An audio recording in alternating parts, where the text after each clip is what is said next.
Good evening, everybody. Do we have a switcheroo in store for you all tonight? Hello, my name is Ben Johnson, and I will be your GM this evening.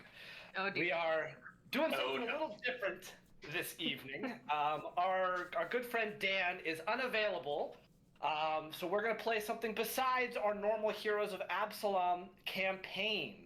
We're doing a little switcheroo, and instead we're going to be playing what we have decided to call Starlit Avarice, a modified playthrough of Paizo's standalone adventure called Malevolence, written by James Jacobs.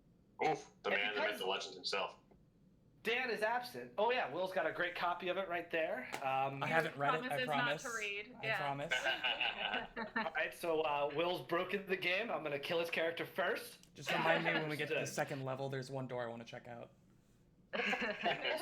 With a familiar face joining the stream again tonight. Everyone please give a welcome to Molly back on the stream for our little side Molly. quest we're doing here. Molly, how are you feeling? Back with Pathfinder. How are you feeling? Pretty good. A little more well-rounded than last time I played, but I'm still gonna have a lot of questions. So, but yeah, I'm excited. Don't worry. You ask one too many questions, I'll just kill your character. You can go to bed. Don't even worry. It's easy. It's that simple. Can't wait. How many questions is too many? Let's find out. I don't know. We'll figure it out eventually. Ask one more and find out. Yeah, that's good. I'll remember that. That's Ben really rolls good. a secret death saving throw every time she Molly, asks are the you question. a teacher or something? My goodness. No such thing as a stupid question. Stupid question. Yikes. But I'm excited to be in the GM chair here for the first time on stream, and also to give Will a little break from the GM chair. Yeah, Will, how are you feeling being a character now? Well, I feel great. I have had little opportunity to play Pathfinder 2nd Edition as a player. Here and there, every once in a while, every couple weeks, I might get to squeeze a session in as a character. But no, what I'm most excited for is, Ben, you are the person in this group that I have been playing with the longest. Bro. And out of literally anybody, I think you are the person that I play with the most. And also, you happen to be one of, if not my, favorite GM. Simply because of the energy. And I know I'm throwing... I'd like to say that I have never DM'd, so that's why I'm not in the running. I'm throwing Jack under the bus. I'll see you guys. Throwing Jack under the bus. He'll be Yeah, here you're now. only targeted at Jack, actually. Yes. Because there's just an energy that you bring. It's just so unique. I can only handle so much of it, though. I will be honest. There's only so much of it I can handle at one time. But, no. You're the golden retriever. That's kind of accurate. Jack, I still love you.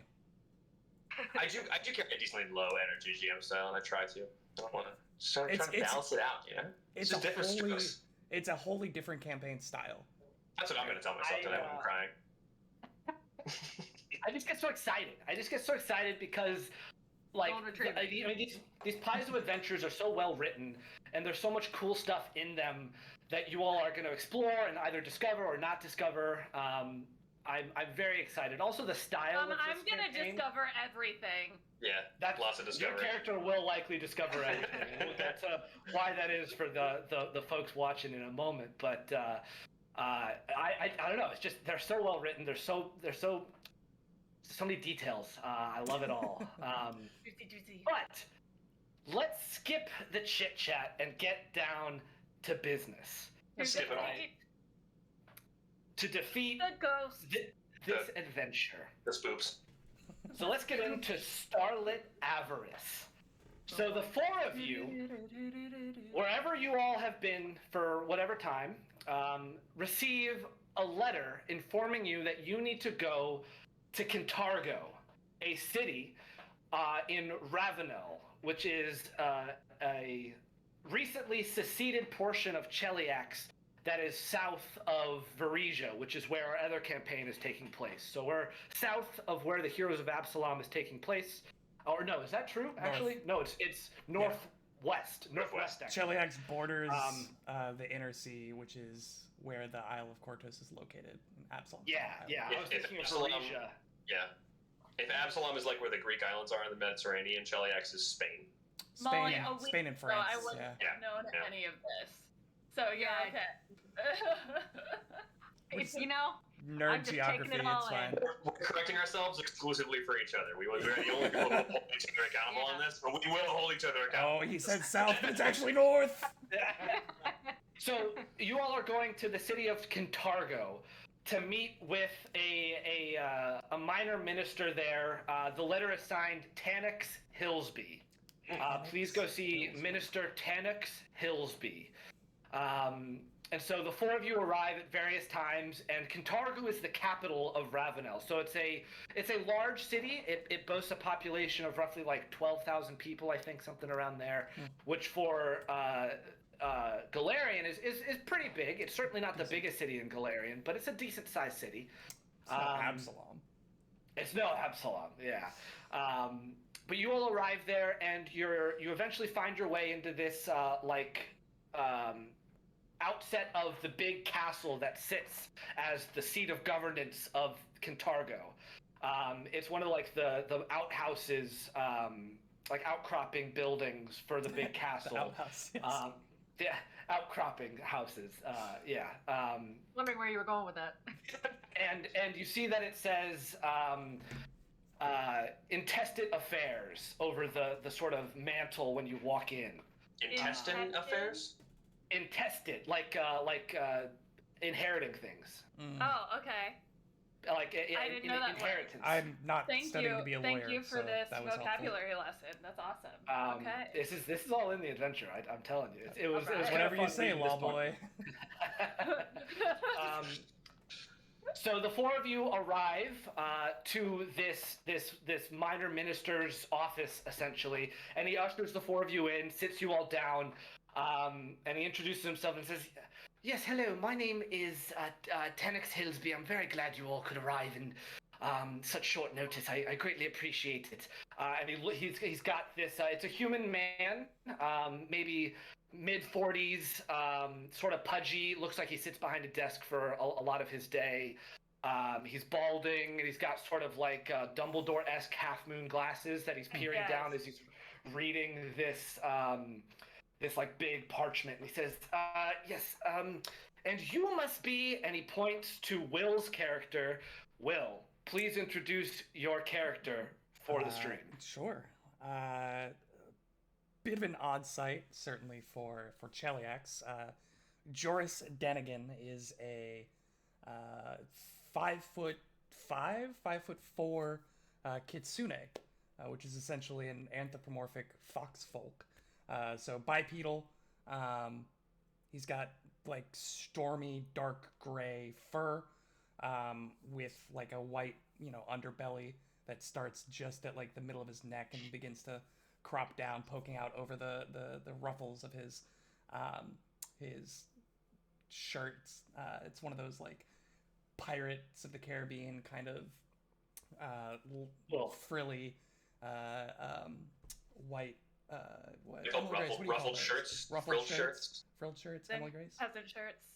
Peasant shirts. Yeah. Peasant blouse for The question is, did you want to be a pirate? Yeah. Of course, everyone wants to be a pirate. I'm supposed to be a pirate. But at least you've heard of me. And wants to be a pirate. And he's got like the pretty laid back clothing. He's got the shirt and some leather pants, black boots, and a backpack that you can see is just filled to the brim with what looks like books and parchments. And you see this like a couple of bottles of ink that have been tied to the outside because they just wouldn't fit. And he's got a quill just kind of chilling in his hair, behind his ear. And what did you say? What class you are? I did not, but he is a bard. Cool. It's in a bard, and he says, "Yes, Joris. Okay. Next we have," and he points to EG's character. EG, please introduce your character. You see this woman with white hair pulled back in a ponytail, and she looks over and she sees Joris. Was that the name? Joris, and she's like, "Oh well, I suppose it's okay here." And you see her like change form really quick, and you see in front of you another kitsune. Oh my god. That's great. That's great. white fur, very sleek. She's wearing these clockwork goggles with only like a monocle part of it, like sticking down over her eye, and this like scale mail type top going on, and she's just chilling. She's just there. But she's peering around, like looking at everybody, like trying to take things in. I would like to have said that once I got this invitation, I would have started pursuing a lead on this Tanix Hillsby. Sure. All right. My class is an investigator. So mechanically, what that means is that I'm just, What's she doing? Some investigating. I'm just doing some investigating. I want some background information on who's giving me this. I need to know what his story is before I just show up. Never show up anywhere unprepared, Absolutely, never go anywhere unprepared. And Hillsby goes, yes, Kinsey. And then next, and he points to Molly's character. Molly, please introduce your character. Okay, so my character's name is Pharaoh, and you see sitting in the chair, also kind of looking at the other two Kitsune sitting there, feeling a bit of a kinship, but not quite, as this humanoid cat folk is sitting there. Bunch of animals in this guy's office. Yeah. This is just a furry party, isn't it?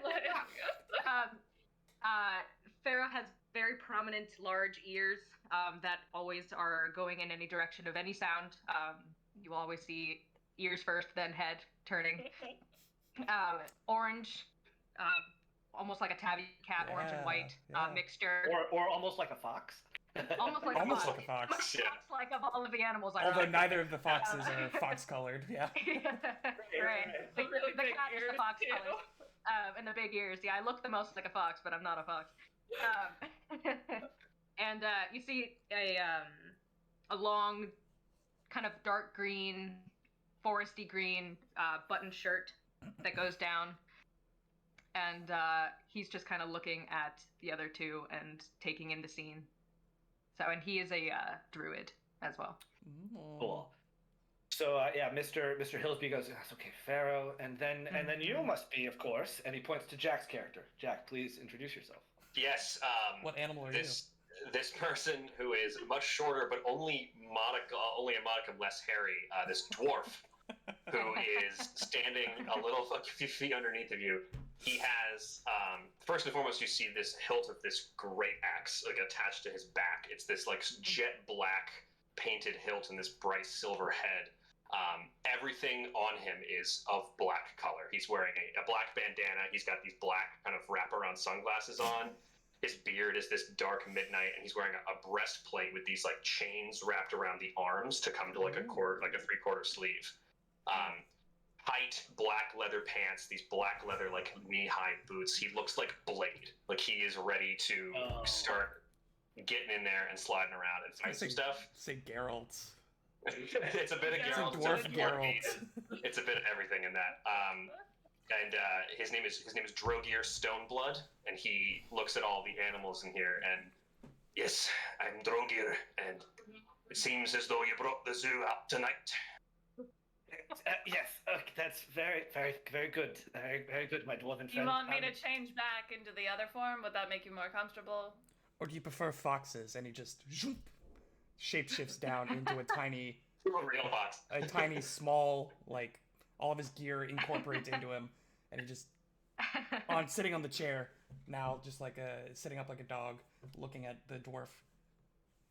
When you do that, Hillsby like goes, oh, yes. I'm actually used to people being taller than me, so if you can stay at a reasonable height, I'd appreciate it. Just gives a little bow. It's a tiny little fox. So Hillsby, sort of caught off guard by the transformation, goes, yes, of both Kitsune now, actually. Very uncomfortable, obviously. He goes, let me just get on with why you all are here. You see, as some of you may know, Ravenel has been attempting to reestablish itself since our secession from Greater Cheliax. We have some unfinished work to do to regarner some of our lost lands, as it were. And well, you see, there's a town called Crook Cove, which has been abandoned for some 60-odd years. Crook Cove, if anyone's taking notes. Crook Cove for some 60-odd years, and on it sits, at the seat of Crook Cove sits, well, what used to be the Zarwin Manor. We've been trying to reestablish a paracount there, or some sort of governmental occupancy, as Crook Cove has been abandoned since the death of the late Ioseth Zarwin, some 60-odd years ago. However, the heir apparent to the Zarwin estate, well, he gave us this letter when we informed him that he was to inherit the estate, and he starts to hand a copy of a letter to Joris, then sees your fox and is, just whoop, right back in the chair. Hands her hand out. Yeah, starts to hand it to Kinsey, and she sees that Kinsey like sticks her hand out and goes, and then hands it to the dwarf, as this guy is clearly uncomfortable with animal folk, and is sort of very prejudicially handing it over to the dwarf. I turn back into my tailless form and take it from the dwarf. Don't hand it straight over. Yeah, and he goes, well, okay then. And he says, it reads as follows. I hereby disclaim any right to properties, effects, lands, or titles of Ioseth Zarwin or the Zarwin estate, and hereby name my heirs as follows. And the 4 of your names are listed. What? And it is then signed AGF. Do I know who this person is? Yeah, what? Yeah. You all can roll checks on it if you want, but this guy's just going to keep on talking. He says, now, unfortunately, I was sworn to not reveal this person's identity. That was part of the arrangement he made with me when he disclaimed his interest in the property. But that leaves the property to the 4 of you. Now, this is a little uncomfortable because we were hoping, the government of Ravenel was hoping to purchase this property from AGF. So now we hope to purchase it from the 4 of you, as we wish to reestablish it as a prominent portion of Ravenel. However, before we can proceed with the purchase of this estate, should the 4 of you wish to sell it, which we can promise that the government of Ravenel will pay more than our fair share for the property, we do need the 4 of you to go and, well, make sure the manor is in good repair for this transfer, this sale. As I said, it has not been lived in for over 60 years now. In fact, as far as we know, Crook Creek has been abandoned for 6 decades or more. We need the 4 of you to go and make sure, clear out any debris or anything that may be living there at the moment. We don't know. But we will pay handsomely for this. We promise we will pay handsomely. So I guess my question at this point is, are we in agreement? Sense motive. Yeah, what's your perception? +9. Yeah, you trust this guy fully. He appears to just trying to do, he seems legit about the idea of they want to just buy the land. Actually, go ahead. Is this Tanix Hillsby that we're speaking to right now? Yes, sorry if I didn't say that. This is Tanix Hillsby. Okay. Have I learned anything about him during my time between receiving the invitation and meeting him? Go ahead and roll me a society check. All right. Natural 16 for a 27. Ooh. Yeah. So your research. Where are you from? Around here. You're a local, I guess. That's I'm what a I was local. asking. Yeah. Over You there. would know This guy is just like 3 streets that way. 3 streets. Yeah, this is my neighbor. You would know this guy's just like a bureaucrat, like somebody who's just clock in, clock out kind of person. He likely is following orders from somebody way above his pay grade. He's mid-level. Right. At most mid-level. Yeah. He seems like he's just the one who's tasked with getting y'all to agree He's the to messenger. this. Yeah. Okay. Exactly. That's a good way of putting it, Molly. He's the messenger, and you believe everything he's saying, and it doesn't feel nefarious. He seems like he's just doing his job. Cool. I mean, I'm gonna switch my lead from him then, and I'm gonna pursue the Zarwin Manor and the Crook Crove as my 2 leads. Cool. So this actually is a good point for me to just mention something generally about this adventure. Researching topics is something that is important in this adventure. And the way research works is there's a various amount of skill checks you do to sort of learn as the game progresses. You get research points, which then unlock certain pieces of information. And you all have now unlocked the research topics of the Zarwin Manor and the name Ioseth Zarwin. That's the guy who wrote the letter, right? That's the guy who used to be. That's like the guy who died 60 years ago. Who Yes. used us as his inheritance people. Yeah. No. No. What's that guy's name? That's who I want to pursue. You don't know his name. The copy of the letter that you were handed by this minister was just signed AGF, and AGF. Minister Hillsby said that he was sworn to not reveal who that was. Right. So you all would have to find that out on your own if you want to. So our 2 research topics. Our 2 research topics are Ioseth, Zarwin, and the Manor. Is that what you said? Yes. Zarwin Manor. Okay. And Zarwin Manor. Zarwin is spelled Xarwin. Oh, Using a Z. so wrong. I just did a Z instead of. Remind me who that person is, because I was focused on who sent the letter. What Yeah, was so His like grandfather or great grandfather? Is that We don't know. hypothetically? Ioseth Zarwin, the only thing this guy Uh-huh. told you is that Ioseth Zarwin died 60-odd years ago, and that Gotcha, since then okay. the manor has not been lived in, and from the sounds of it, the town adjacent to the manor has also then been deserted since Ioseth Zarwin's death. Yeah, at the same time. Oh. What was his connection to the town? You will have to Presided do over it. some. Have to research. You'll have to do some research checks to do that. This guy will. Minister Hillsby will say, if you all are in agreement about an arrangement here, or at least if nothing else, are curious to go check out the manor first. Very curious. Relatively curious. I would say that you will want to be sure in your decision before leaving. It is about a 250-mile journey or so to get there, so it's a lengthy journey to get to Crook Cove, and then Crook Cove is at the base of the hill where Zarwin Manor sits. But a brisk walk, we can do it in an afternoon. Walking. All right.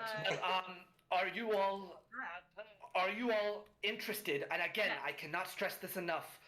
We will pay you handsomely for this. Will How we get much any is of that handsome? money up front, perchance? Not Unfortunately, how much we're that talking. I am beyond the ability to provide any upfront, as we need to know the state of the manor before we can offer a final amount. But I can assure you that this will be more than I'm confident any of you currently have in your possession. You Well, will be paid here- in 4 digits minimum gold each. Could we get that in writing? Each. Do you accept this quest? If we get it in writing. Absolutely. Minister Hillsby goes, yes, of course, and he starts writing some things and says, and I do have a few things. Transport to Crook Cove. Will that be provided then? Because he might. I don't. no, you all will need to make the journey yourselves. All right. We at the here in Kintargo, we do want to ensure your safety as much as we can, and he opens up a drawer where you hear a lot of glass tinking together. Ooh. And he hands you all some things. He hands you all a lot of potions. He hands you all 4 lesser healing potions. 4 Dang. lesser healing potions. Dang, those are Two- good. That's the big stuff. Two So each of us potions. take one of those? Two potions of restoration. Oh, snap. One potion of anti-plague. And one of antidote. And says, please accept this as both our assurance that we want you all to return safely and that we are serious about our offer to reward you all handsomely and pay handsomely for this sale. Would anyone like to volunteer to carry the beverages for the group? Oh, I can certainly do that. I have a few of them already myself, though, if anyone... Wait, should we divvy some of these up? There's 4 lesser healing. Maybe each of us takes one of those to start. Yeah, I have room for maybe 1 or 2. Hey, I've Not taken all a of them. lesser healing, but the 2 restoration, the anti-plague, and the antidote. I must be honest, if I'm in the thick of a fight, I'm not going to have my faculties to remember to drink a thing. It's going to be mostly swinging. I can hold on to those, and you see, like, just the belt of already multiple versions of all of these things. Here you go. So it was 1 antidote, 1 anti-plague, 2 restoration. And 1 lesser We've all taken a lesser healing potion also, yeah. Yeah. Yes. That's what he hands over to you. And he says, unless you all have any other questions, good luck. We shove off then. We go? All right. So, it is a couple of days' journey to make it there. And this is when we can do some research checks, if you all would like, on topics that you have unlocked thus far, which is Zarwin Manor and Ioseth Zarwin. So we're going to say that each of you can perform 2 checks on your journey there. And that will it'll be like from maybe stuff you gather throughout town or whatever you want to, however you want to justify it. But and your options for checks for these, if you want to research Zarwin Manor, you can either roll it's going to be a society check, or if you have library lore, that's what it's going to be. Who's the nerd? Who's the nerd who's got library lore? Well, I have Lore Master lore, so I do. Yeah, you have everything. Yeah. Oh yeah, you've got everything. Cool. Or for Ioseth Zarwin, it's the same 2, or occultism. Ooh. Drogier would very much like to roll occultism on Ioseth Zarwin. Same. So you're each going to get 2 checks. So decide now what 2 checks you would like to look at, and then let me know how you think your character along this journey. And there are multiple towns along the way that you can stop at. That we're just going to sort of hand wave through the actual stopping at. Cool. That you can do these research checks however you sort of see fit. Could I do a society check on both things, or does it have to be a different thing that I'm rolling? You can do society for both if you want. You can do one Okay. for both. You could also Okay. double up and do 2 checks on one thing. On one topic. And you want us to declare now before we find out the results of the first one? Like if I fail my first occultism check and I decide to roll again, or do you want both checks now? No, you can go sort of as you progress. So let's do a round first. So let's start actually with Jack. What's your first one you'd like to research? Yeah, so occultism on Ioseth Darwin. This is like what he does. Like this is like his whole jam. Drogier is like a ghost hunter or like spirit hunter. He is like That's so cool. He's trying his best to eradicate undead from the world. And so That's awesome. he would be asking around like, do you know if Ioseth has any kind of implications into this? Do you know if he's kind of been involved in any of this before? And he'd be like, if you saw him, he'd be like taking notes on all of you, that anything that might seem spirity, like whenever Molly's character uses magic, he might be like, could be necromantic. So I would like to roll occultism on Ioseth Darwin. Go ahead. Oof, rolled a natural 3 for a 12. All right. Yeah, you're maybe just a little too brusque, I think, in your approach, and people are kind of giving you the cold shoulder when you're going up and asking them. So you don't feel like you don't really feel like you make headway. Let's go to Will next. What would you like to start with? We're also gonna go with an occultism. Jack, you wouldn't have happened to have taken the Ghost Hunter free archetype, would you? Let's find out. It's awkward if we both showed up wearing the same dress. You and I already did, Will. Oh, baby! I do have the Ghost Hunter archetype. We're all Ghost Hunters!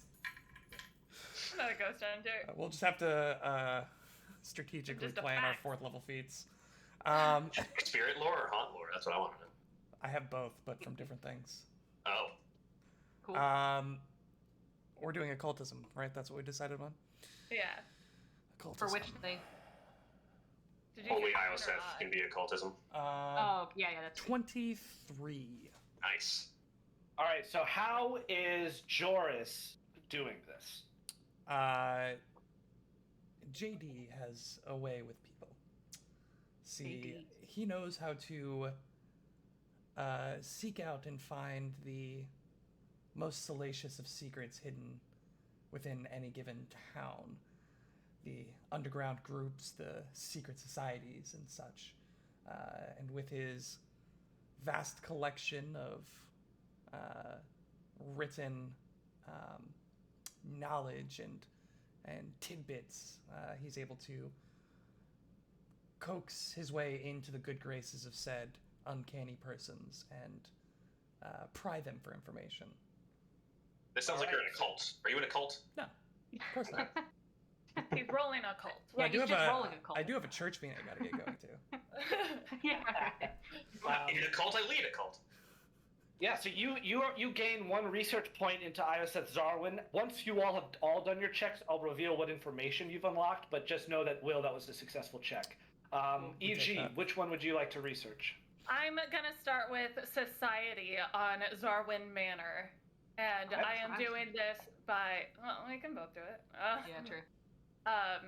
I'm gonna be doing this by going through my own notes on the area, just like in my library, like my little tiny like it's not an actual library. It's like 4 tomes that I carry around with me, but going through that, and then also approaching people from a distance. I like analyze each person that I'm going to talk to and decide whether I think that the tailless form or the fox form is the best one, like to talk to them, and I like, you know, strategize each one before I approach the person. Sure. Yeah. And I've got like a society. billion languages just in case, like, yeah. Yeah. Every language easy. I don't think a 13's going to do it with my natural 2. Yeah, it seems like Dang. that the people are. Oh wait, are- it would technically be 14 because it's a pursued lead, so I get a +1 circumstance bonus. So. All right, 14. Instead of 13. Yeah, you still feel like I think maybe you're doing this in your fox form, and all the villages you're traveling through are strictly human villages, and they're similar to them being turned off by the brusqueness of Joris, Joris. No, Drogir. Excuse me, Drogir.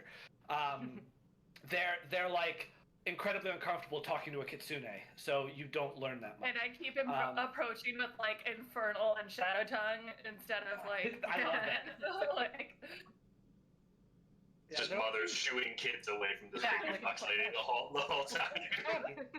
You get inside! Goblin, Alright. Parisian. So I'm actually going to attempt the same combo. I'm going to do a society on the Zarwin Manor. But Go I'm going ahead. to do so looking through like if I can go to a library and find like records or like old news clippings or like information Sure. from like past archives kind of deal. All right. Give me that society roll. Let's see. 21. All right, you find some very interesting documents and sort of historical accounts of the manor, and you definitely will get a research point for that. All right, back around the Should I horn. be keeping track of research points? We've It's got more one for for me. each. True- We've got one for It's each. more for. I'm gonna let More that for You you. can if you want. Okay. You can, Okay. You're more than welcome to. Okay.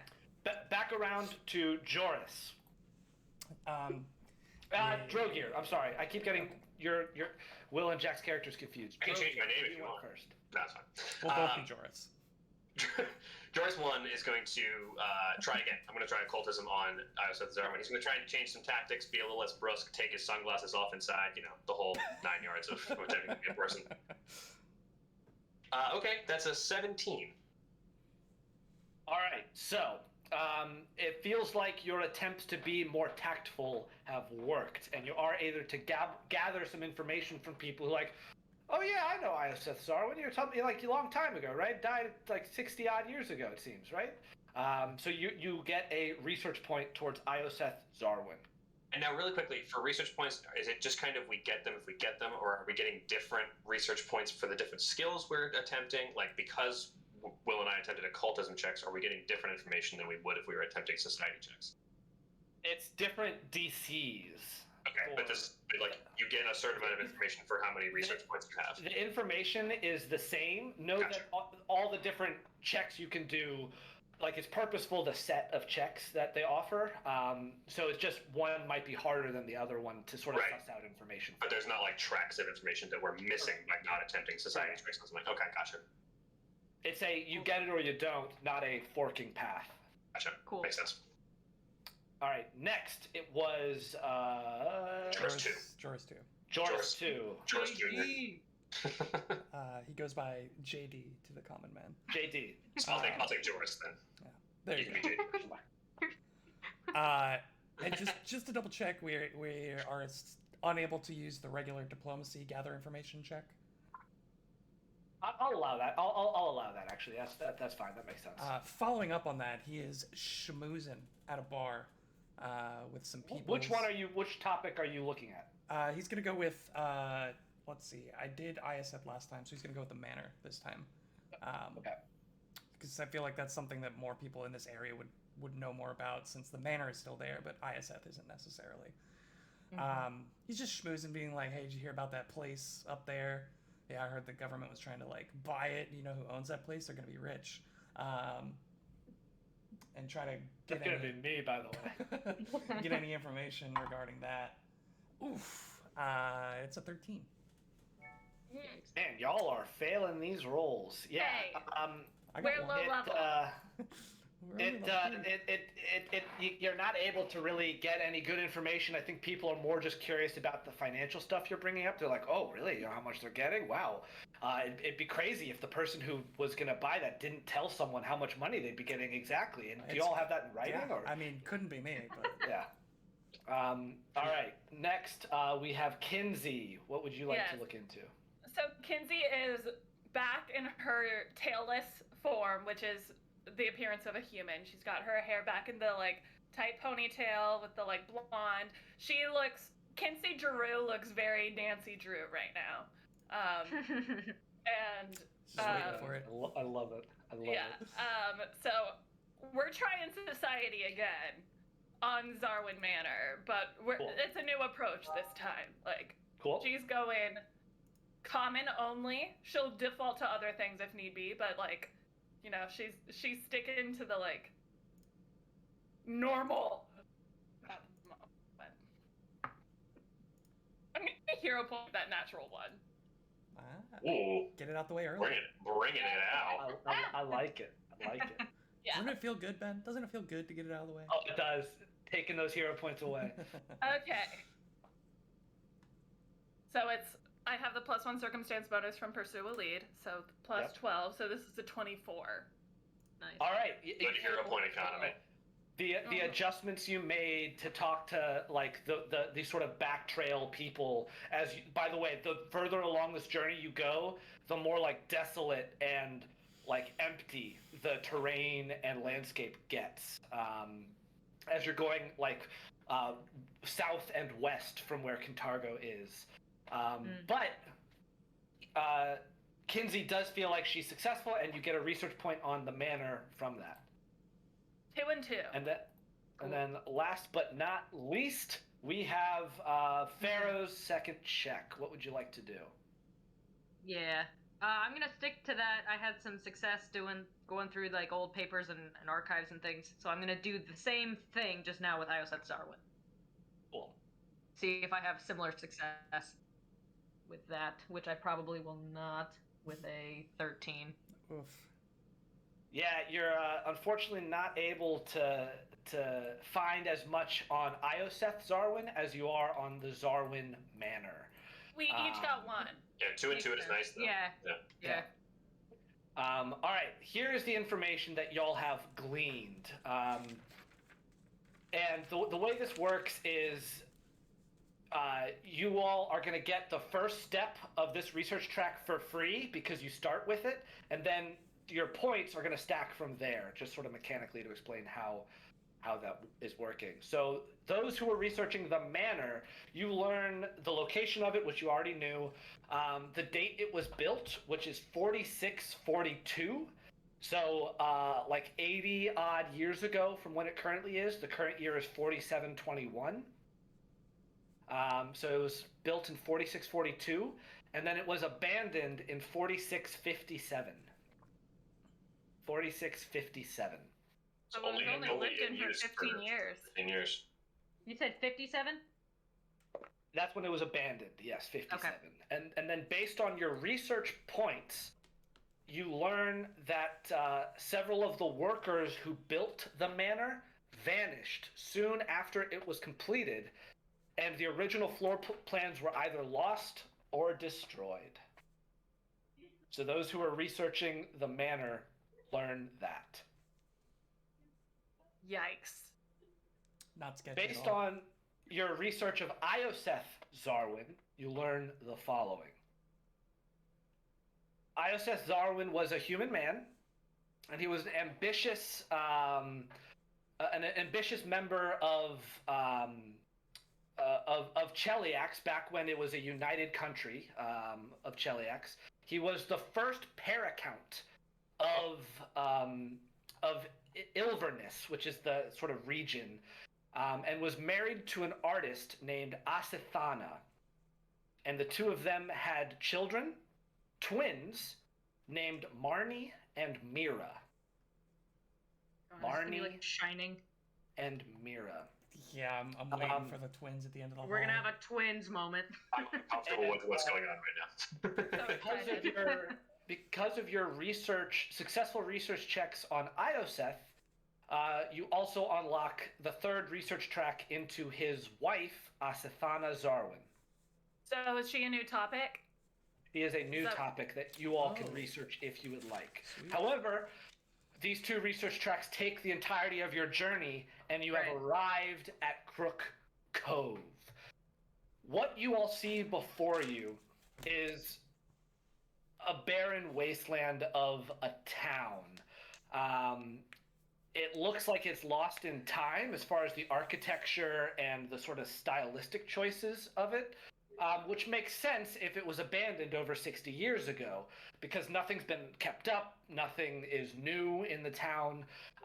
There's a big sign that says, a three-tiered sign, and it says Crook Cove, but there is, right sort of encroaching on the word crook, a big portion of the sign is like broken or ripped off, or it looks like it's something either hit it, or, and it looks, right where an ED could fit, there's a big sort of gash in the sign. But it says Crook Cove, established 4599. Okay. And as you approach, the sign is like, there's almost this like filmy like mucus on the sign, and as you start to look at it and then look at like the buildings in the town, it seems like a lot of things are covered in this weird filmy mucus. Why doesn't everyone give me a perception check? Yeah. There it is. Oh, It's a 21 from Drogir. I got 14. Where is my perception? 15. Guys, I gotta be honest about something. There's still snow on the ground, and snow is very unlucky for me. So my rolls might just be off all night. Like, 22 noted. for, 22 for JD. All right, so JD and Drogir, you're sort of looking at this town where it seems like the fact that it was abandoned is very much true, except you notice something odd, that there is a building that appears to be inhabited. You look and you see a sign, and it's the inn of the town. And there's a sign outside of this building, the structure, that says "The Good Friend" on it. And there's like a fire going on. You see light emitting from it. And that's the name of the tavern. And you start to look at it, and you're like, you think you hear like people talking on the inside. Like it sounds like it's an inn that is functioning. Wait, Jack, AGF? Yeah. I don't know. I don't know how much we can say, but No, we this can't. is We can't. But this I is got already it. dovetailing into a one shot that Ben ran for myself and I'm with you. Jack many years ago, and it is terrifying. I'm sorry we can't say more, but we I'm sorry. can. Yeah, So the inn was called The Good Friend. a good friend. Like that's the name of the inn. inn. It's called The Good Friend. Okay, gotcha. And there's a weird film on that building also. Even though it's occupied, it seems to have like kind of a substance on it, just like everything else. Yes, it does. Unlucky music change for us. Yeah, I This is, didn't love that transition right there. not good. What would you all like to do? I'd love to Film in roll. that building, creepy music plays. I want Music. to investigate the outside of this inn before we decide Yeah. to go in it. I would love to roll an occultism check on the film, on the substance that seems to be on the building. All right, so Like a ritual Drogia knowledge. wants to do. That's going to be either nature or Ooh. occultism. You can pick. I'm gonna Occultism do a for me. nature check on that then. Can I also join in occultism? Hold on, let me switch this. Yeah, we got music a some little triumphant music now. We succeeded. We did it. We found the ooze. Yeah. Yeah, Good place at occultism. Okay. There we go. Alright. That is a 19 occultism for your boy 22 Joris. occultism for Kinsey. Where's my... I got a 16 nature check on the film. Wait a minute, Jack. Did you Bill. just say? Hold on. No, Jack, you're Drogier. Don't do this to me. My name is Joris 1. He's JD. I'm also known as Oh, Joker. Just start calling him any J name. To be clear, my name is also Droger, so I could also be JD. So I could be JD1 and he could be JD2 if you wanted. You're, If that's I can't, if that's easier. I thought it was That's easier. Drogier. Our film takes over Jack's character and he's- D-R-O-G-E-R. what, G-R-O-G-I-R. what checks are y'all rolling? What- 19 occultism. 19. 22 occultism. And 16 all- nature. Is the real JD please stand up doing a check? I don't want to talk about it. Okay. Uh-oh. And you're all checking out the film. Yeah, the film. I don't love that word. All right. Really quick, the checks again. I'm sorry. It was good for like 19 occultism. 22 occultism. 16 nature. 6. All right. So it's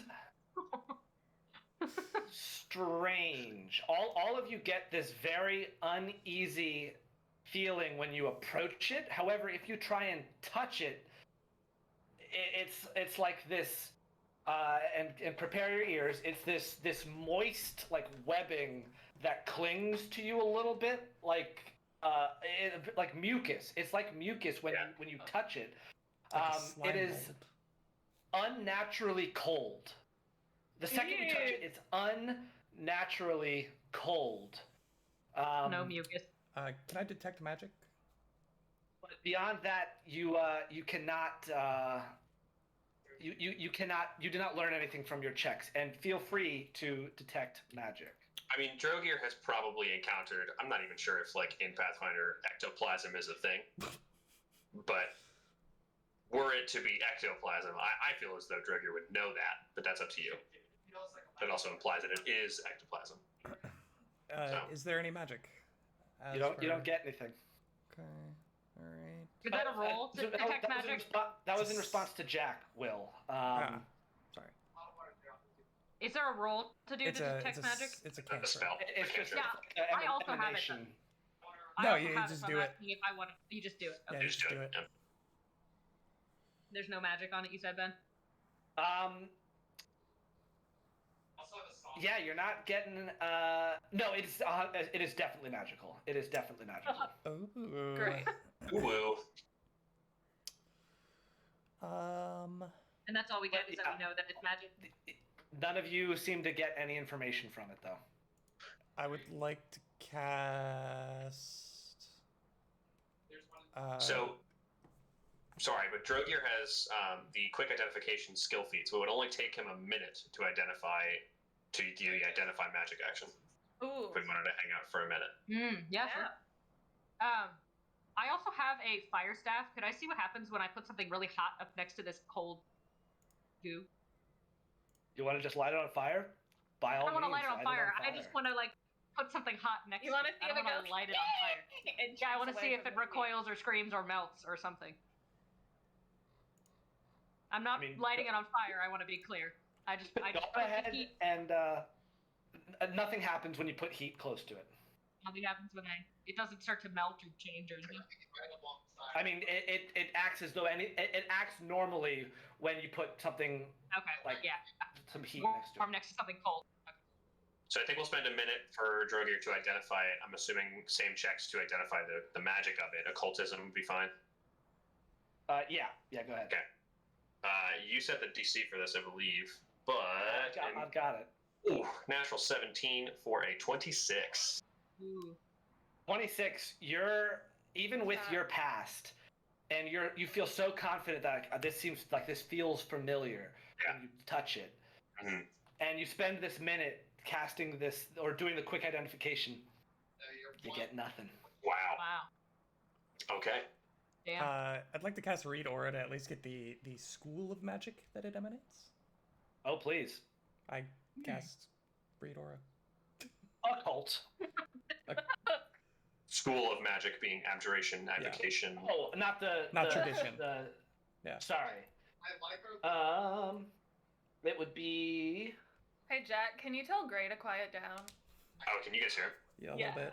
I can hear him. Yeah. We go to push to talk. It is conjuration. Conjuration. Oh boy, somebody done summoned this gook. I want to take a closer look at this good friend. Yeah, let's check out the inn. Way is the inn to us right now? It's maybe you're on the outside of what used to be the town fence. You can see there's very dilapidated driftwood, what looks like 2x4s just sort of rotting on the side of the road, and then you walk into the town, there are these broken down buildings and shacks, and then maybe what would be the equivalent of 2 blocks is this inn.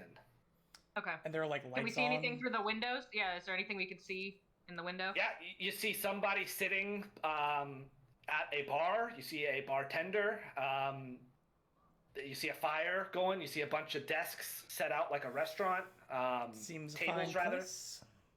Why don't we head on in? There's something else, Ben, that I would like to mention really quick.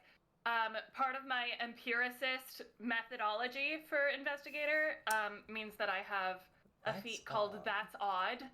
So every Love that time, feat. Right. every time Very I cool. enter a new area, I notice something weird.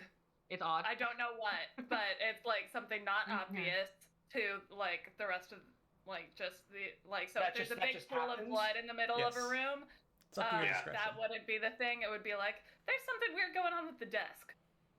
Mm-hmm.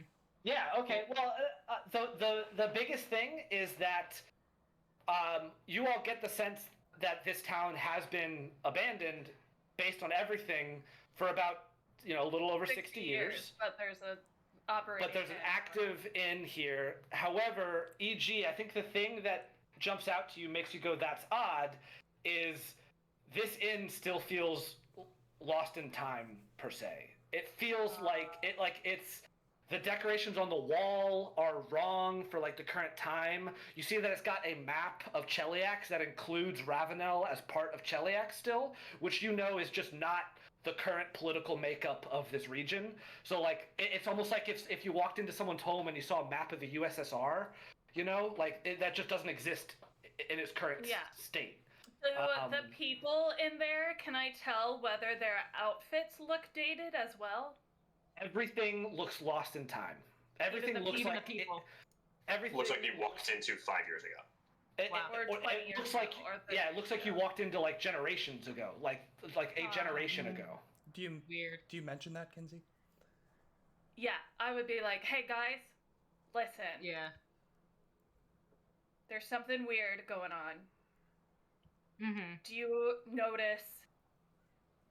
Well, first of all, this place is supposed to be abandoned, so there's an inn right here. This isn't abandoned, but also look at the things in there. I haven't seen anything made like that in like 70 years. And that map, so weird. Certainly not a good sign that there's a strange film everywhere, and things seem to be not on the up and up. Yeah. Yeah. This is the only occupied building, it seems, too. So that's very weird. I'm extremely curious, but I'm scared about going in because I'm worried that we'll be like stuck, you know? Yeah, can we like sneak up, or I'm gonna sneak up to the windows a little bit closer. I'm not gonna go in, but I want to get a closer look. I assumed you all were at the windows because we're like at the windows looking in. Yeah. Can we hear anything? Roll a perception check. Because I have those big ears.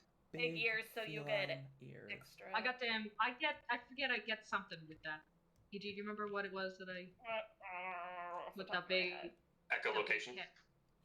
Oh, do you have an ancestry feat that means your ears are larger than normal? Yeah, I have the sharp awesome. ear catfolk. Yeah. Oh, cool. Or with big expressive ears. I get a plus 2 bonus to locate undetected creatures that you could hear within 30 feet of the sea.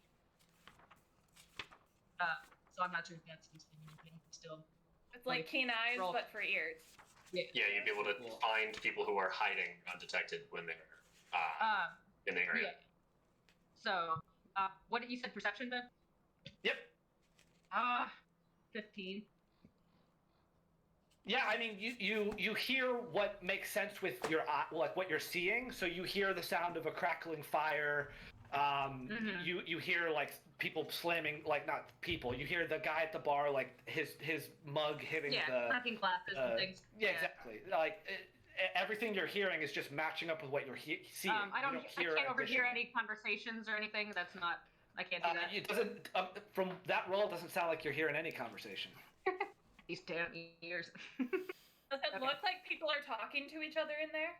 You all can only see two people: the person sitting at the bar and then the person behind the bar. Gotcha. Well, I think the only other thing we can do is go in. I believe it's time as well, yes. And before I go in, I would like to cast a little spell called Spirit Sense. Okay. What this does... What does that do? Is I open my mind to the metaphysical, enabling me to sense nearby spirits. Even if you aren't searching, you get a check to find haunts and spirits in the area. Oh, cool. You gain a +1 status bonus to perception checks to seek, attempts to recall knowledge, skill checks to determine the reason for their existence, and skill checks to disable a haunt. And AC and saving throws against haunts and spirits. This is a very well picked spell. Can't imagine why. Yeah, so you cast this, and you get a check, even if you aren't searching. Yeah, so go ahead and roll me occultism. Occultism.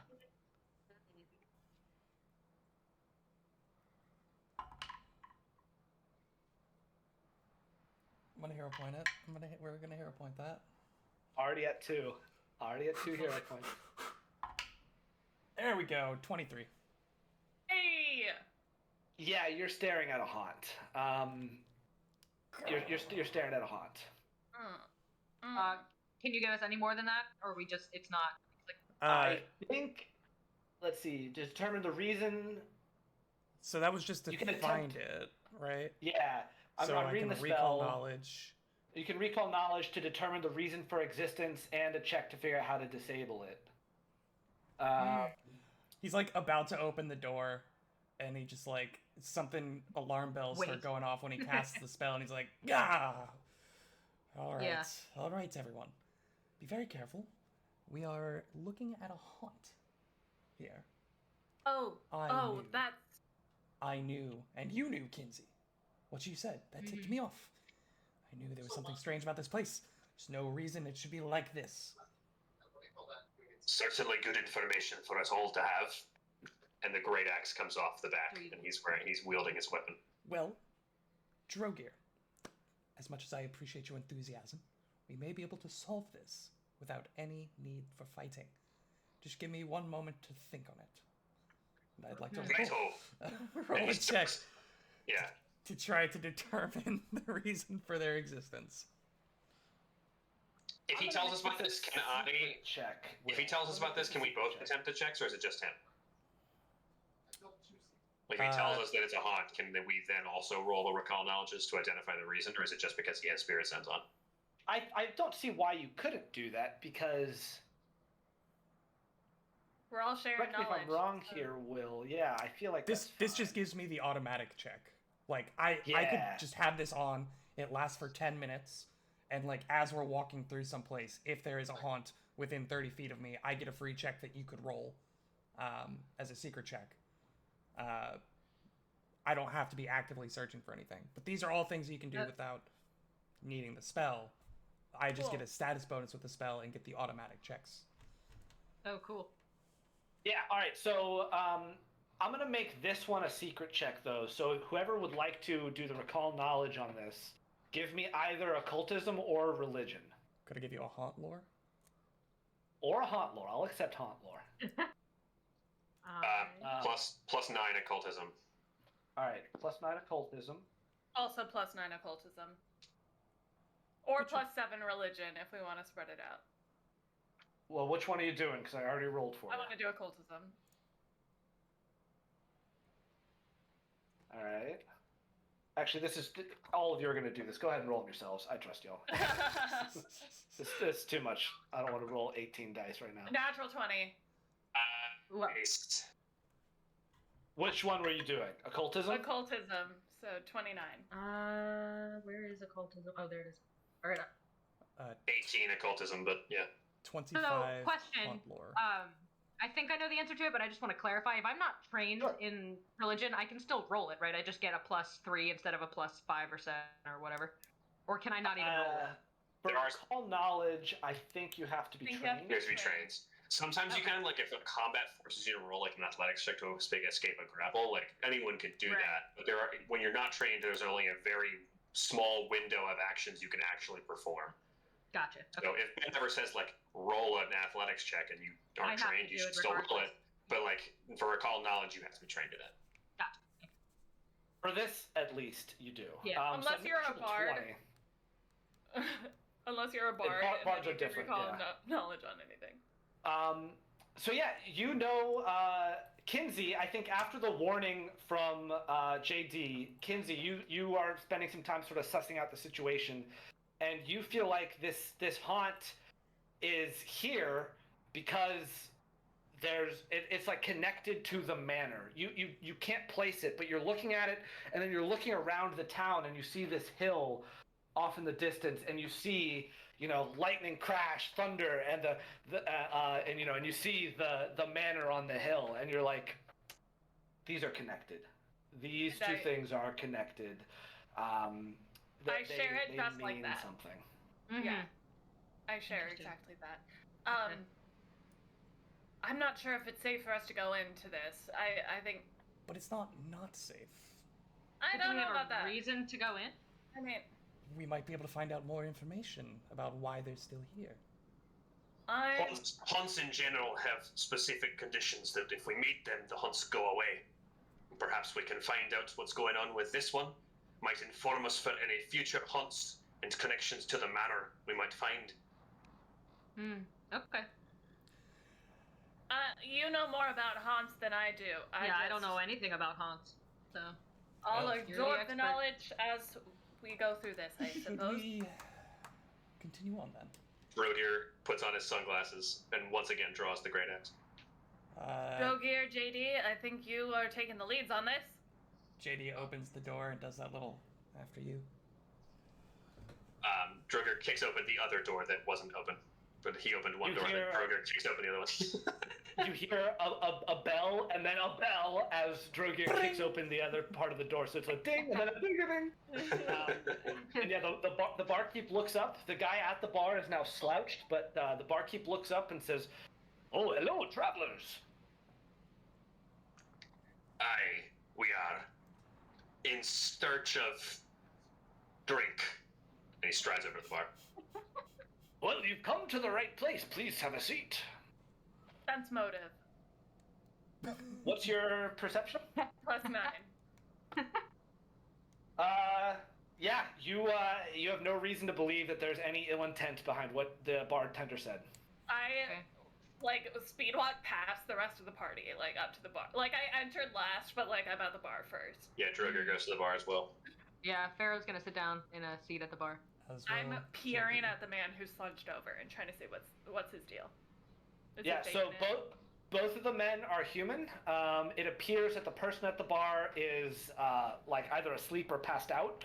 And the bartender, he's looking at you all like, "Can I get you all started on some drinks?"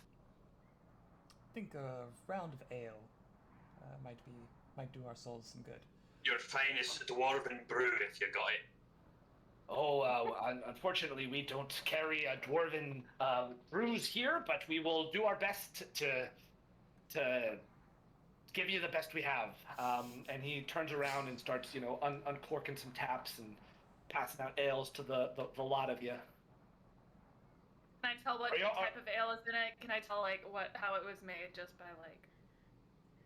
It's your standard adventuring ale. Okay. Doesn't seem like there's like an ancient whisk to it, or like. What's the ABV on that? When was it bottled? It's a hefty ABV. This is like a porter. Yeah. Oh, so pretty low IBU then, but pretty high ABV. Okay. There you go. Yeah. Would the four of you be looking for some rooms? We are still working that out ourselves. We might come back later on in the eve. Yeah, Ben, what time of day is it right now? It's like a little bit before dusk, so you're like in the late afternoon, early evening. Sure. We haven't decided whether we're moving on quite yet or spending the night here. Just wanted to take a load off for a bit and rest our feet. Mm-hmm. Ah, well, as the sign says, good friends are always welcome. Yeah. And your friendship is well received, sir. Your name? Yes, I didn't catch it. where are my manners? Livemore. You can call me Livemore. Live more. Arwis Livemore. That's a fine name, sir. I don't think I've heard of. Is your family from around here? Is this Dyless? What? Here? What? Is this man's name Dyless? Is that said in character? Yes. Live more She's like, oh no. Mr. Rafferty here is he's just Mr. he's had A regular. one too many. But you don't need to worry about him. He'll be all right. He goes on bouts every now and then, but he'll be fine. We take good care of each other, so rest assured he'll make his way up. I'll make sure he makes his way up to his room. But yes, I've always lived here. Proud of where I'm from too. Are you all here or just passing through? Oh, we're passing through, I think. Yeah. Yeah. What Through.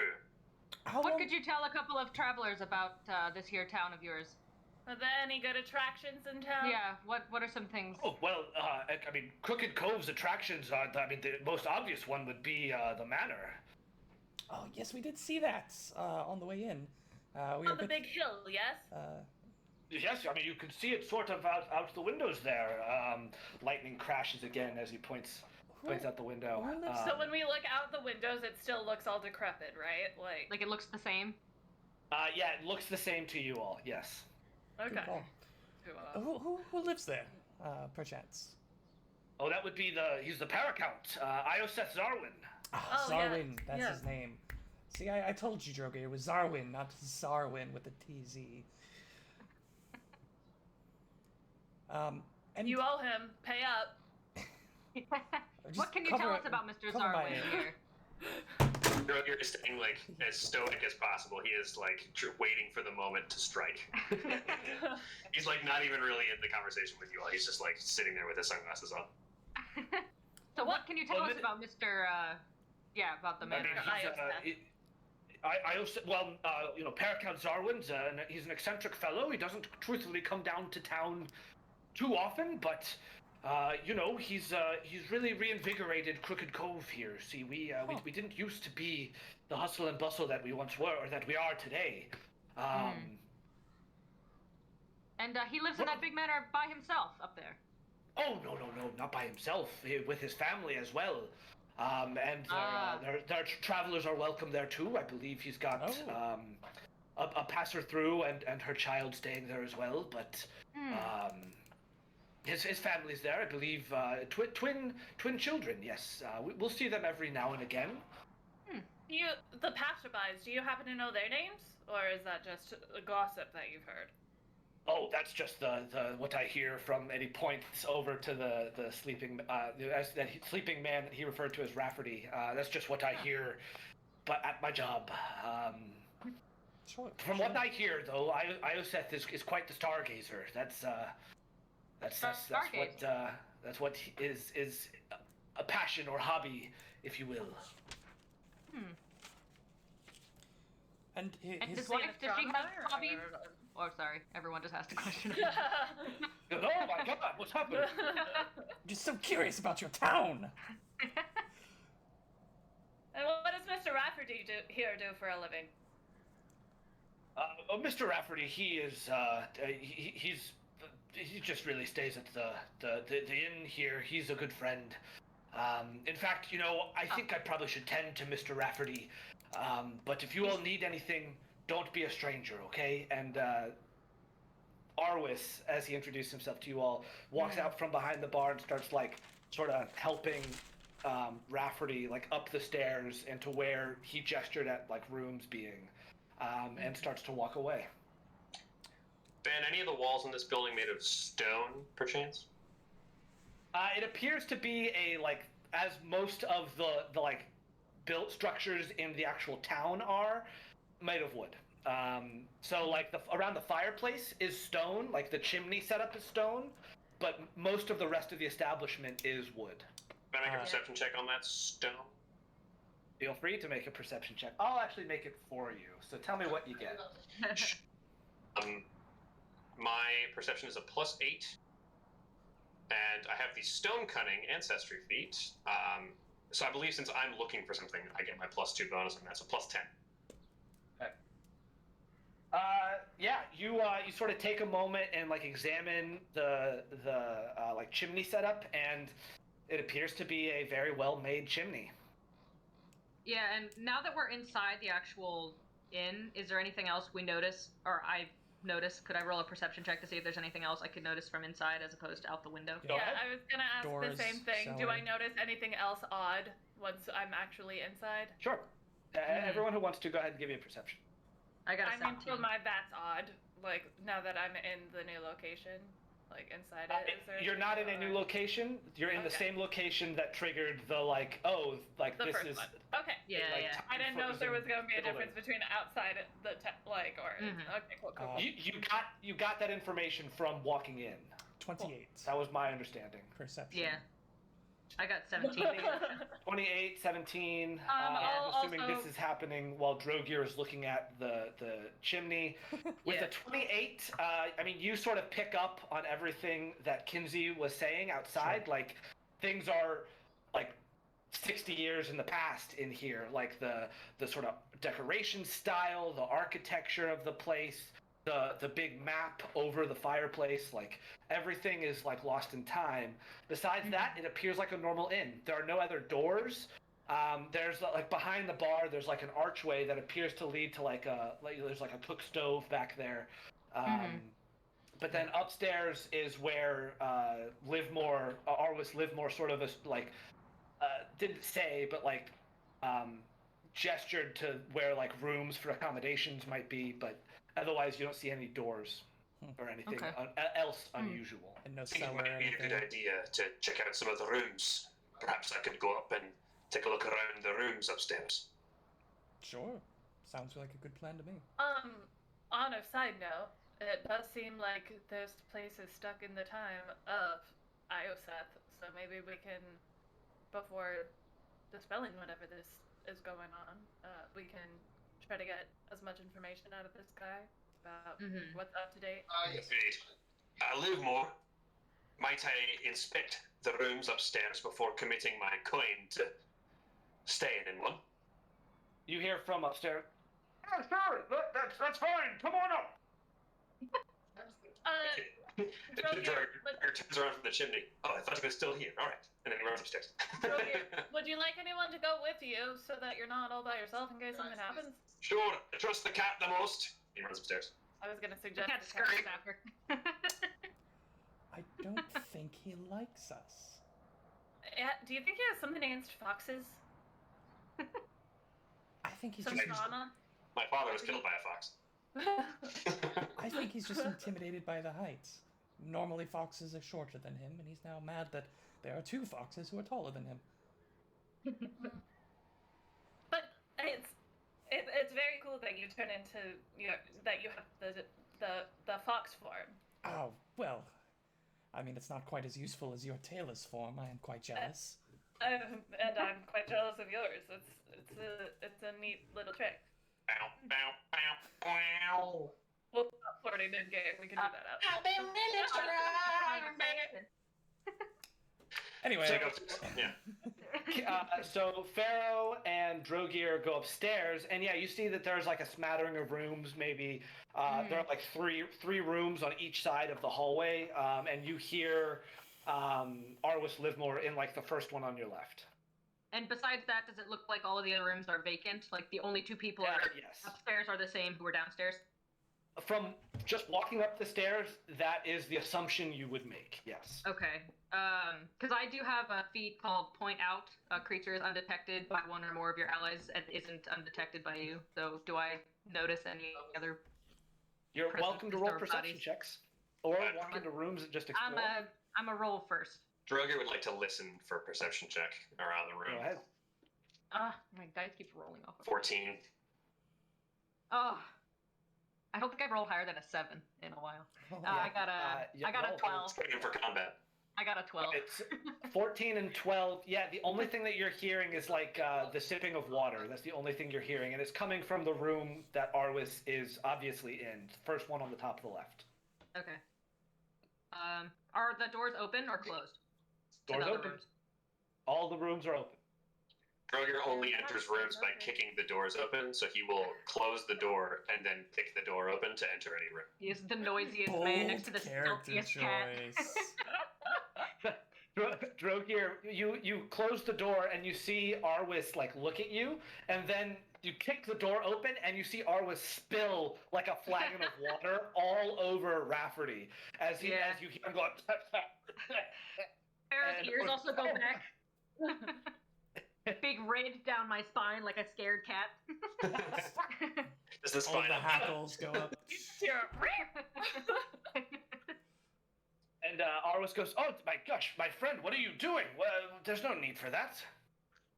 Apologies, my hands aren't as good as opening doors as my feet are, so it's a bit of a preference. It's a religious thing. And he strides inside. Understood. And he sort of gives you a weird side eye. Is there something, you're looking for rooms? Feel free to pick whichever one you'd like. Just inspecting, and he goes and closes another door and kicks it open. You kick it. He you closes buy it dude. first, then kicks it open. All the doors are open, so he's closing the doors to the open rooms and then kicking them open. Oh my god. Picture that you're closing them with your hand and then kicking them open. Yeah. After directly telling him that you're not good with your hands. Yeah.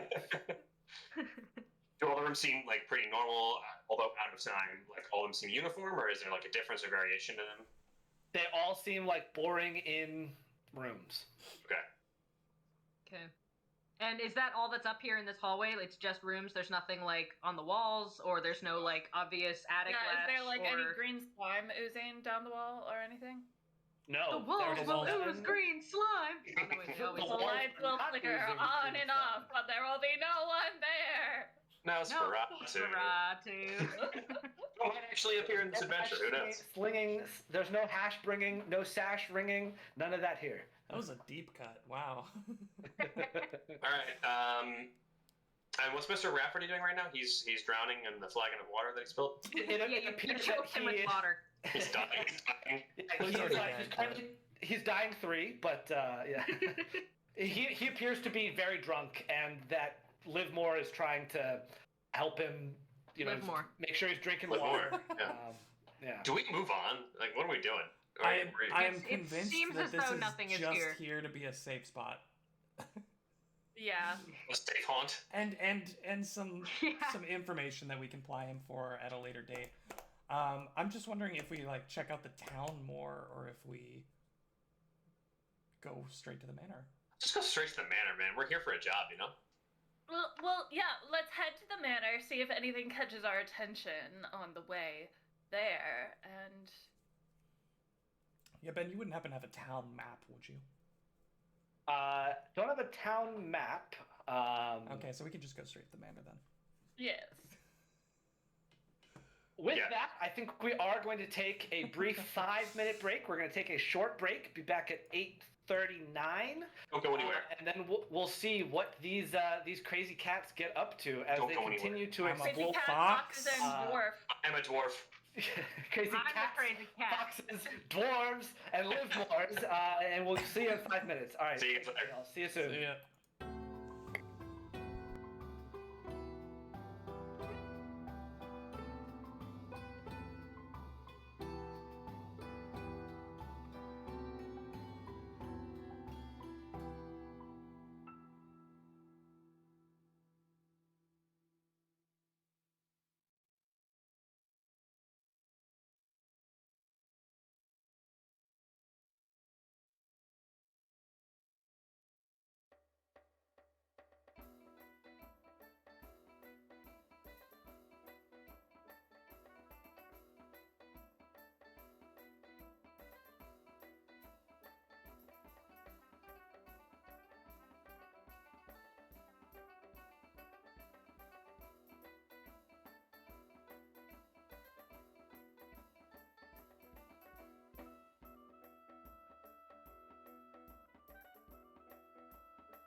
Welcome back, everybody, as we rejoin our colorful cast of characters as they begin to explore their quest. That is the Zarwin Manor. We return to them discussing this as they appeared to have been leaving the Good Friend Inn and seeing if they could determine any oddities that they discovered in Crook Cove, or maybe Crooked Cove, depending on who you ask, as they make their way to Zarwin Manor. What would you all like to do? Let's just get straight to the manor, I think. I think we approach. Yeah. Mm-hmm. See what this thing has. You approach the manor. Yeah. All right, then. Emily Grace, I'm concerned you're muted. That would make sense. As to why you guys didn't laugh at my joke earlier. Oh no. It's okay. For sure. Do I notice anything odd on our way there? Not odd. It's still like once you leave, the sort of warmth of the fire, and then also just warmth of like liveliness, is gone. You get into the town square and like you return to the sort of dreary and dour mood that besets this whole atmosphere of Crook Creek, Crooked, or Crook Cove, Crooked Cove, whichever one it is. Because everything's broken, dilapidated, and abandoned. Okay. Nice. Have we heard anyone call it Crooked Cove, or we assume that because there's a sign broken off? Arwis called it Crooked Cove. He said, "Welcome to Crooked Cove." He said Crooked Cove, okay. He did, yeah. What did Tanitz call it? He He said called it Crook Cove. Yeah. He called it Crook Cove. Okay. Yeah. That's what I thought. Interesting. I mean. All right. Yeah. Yeah, we approached the To the manor! All right. To the manor, and Will, to the map. To the map.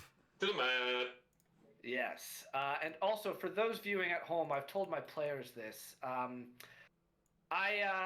We didn't have time for EG to make her beautiful art that she normally does, so I made pawns for everyone based off real-life pictures that I felt closely related to their I'm a little character. afraid. I'm so deeply afraid.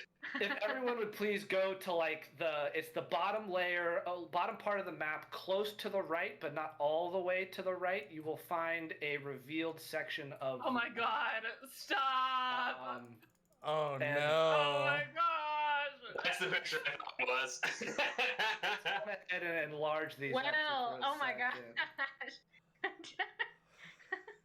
Are all of these of us? No, mine's in college. I was gonna say, I think everyone's high school though. This Mine is- That is Molly trying to harness her druid magic right now. That's what that is. That is That's good, me good, being afraid of a bunch of 10th birds. that is good. 10th grade Emily Grace right there. It was freshman year of high school. Will Yeah. in a play or in Aw. a musical. I am at most Was 14 that in Willy that picture. Wonka? Will? No, that was Guys and Dolls. Oh, okay, makes sense. Yes. So funny. Wanted to find really old pictures of everyone, but I couldn't pass up this picture of Molly. Oh, I couldn't. I had a different one, but this one was too good not to use, Molly. Oh, Me so with the good. flock of birds. Yeah. Molly's first attempt at being a druid years ago.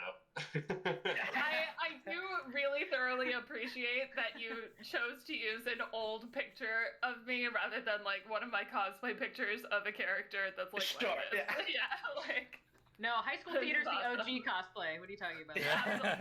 I mean, this isn't theater. This was a like 80s party that I went to. Oh, okay.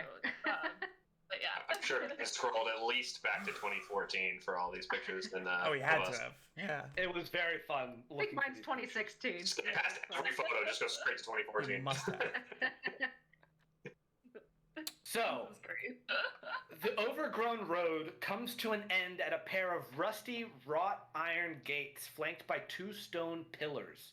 Beyond, the woodland recede before a large clearing of a tall, dry grass at the center of which looms Zarwin Manor. The building's roofline rises in the middle to a third level surrounded by a walkway, while the closed dome of what appears to be some sort of observatory rises above even that.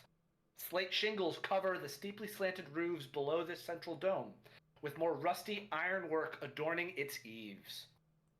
The paint along the manor's wooden walls has mostly peeled away, leaving behind a weathered building clad in creeping vines that looks forgotten by the world. Even at a distance, the building's facade seems unusually moist, as if it had just weathered a torrential downpour, despite the dryness of the surrounding grounds. Of course. Oh, so Why does heat it- lightning earlier? Huh? Probably. Heat lightning earlier then, probably. Flavor lightning. Flavor lightning. Oh, The best flavor kind of lightning. lightning. Flavor lightning. And I'm actually, so I don't have the fancy Roll20 that gives you all just the sight, so I'm going to reveal some more here, just so you can sort of see up ahead of you a little bit. Cool. Oh, This is a large map. let me give y'all control of your tokens also now that I heard a lot of iron and wood for these structures, right? Not a lot of stone. For a lot of the iron was on the third floor that you were, it's like the third floor and then this observatory that is apparent. It appears that there are, like, some of the lower levels have stone involved. Just trying to get as much value out of this stone cutting feat as I physically can. Look at you. Yeah. That's all. Assuming you're going to get any value out of it. Out of anything I chose. Already used my skill feat, so that's a huge victory for me. It's a huge thorn in the skill feats are useless camp. All right, and I'm giving y'all control of your tokens. This is something I should have done earlier. What was your skill feat, Jack? All right, everyone quick should be able to control identification. their own tokens. Everyone should be able to control their own It wasn't tokens. kicking down doors. That's just a skill I've acquired over years. I don't need to train for that. That's just But you can Sorry, take the but- improved door kick feat. Yeah. I don't provoke attack opportunity when I kick open doors. Echoing noise, kick door open feet. I need silent boots to prevent me from kicking open doors and making noise. Molly, can you You move want it your as loud pawn? as possible. Molly, can you move your pawn? See. Cool. Yeah. Okay, I think Yeah. I've seen everyone move I theirs can. now. All right, everyone, give me a perception check. Can do. Ooh, 26 for JD. 17. Ooh. I also got a 26. Oh, wait. Ooh, Nice. 19 for Drogear. All right. Oh, it's actually, since this is the manor, it's part of my pursue a lead, so I get a +1 circumstance bonus. So it's actually an 18 for me.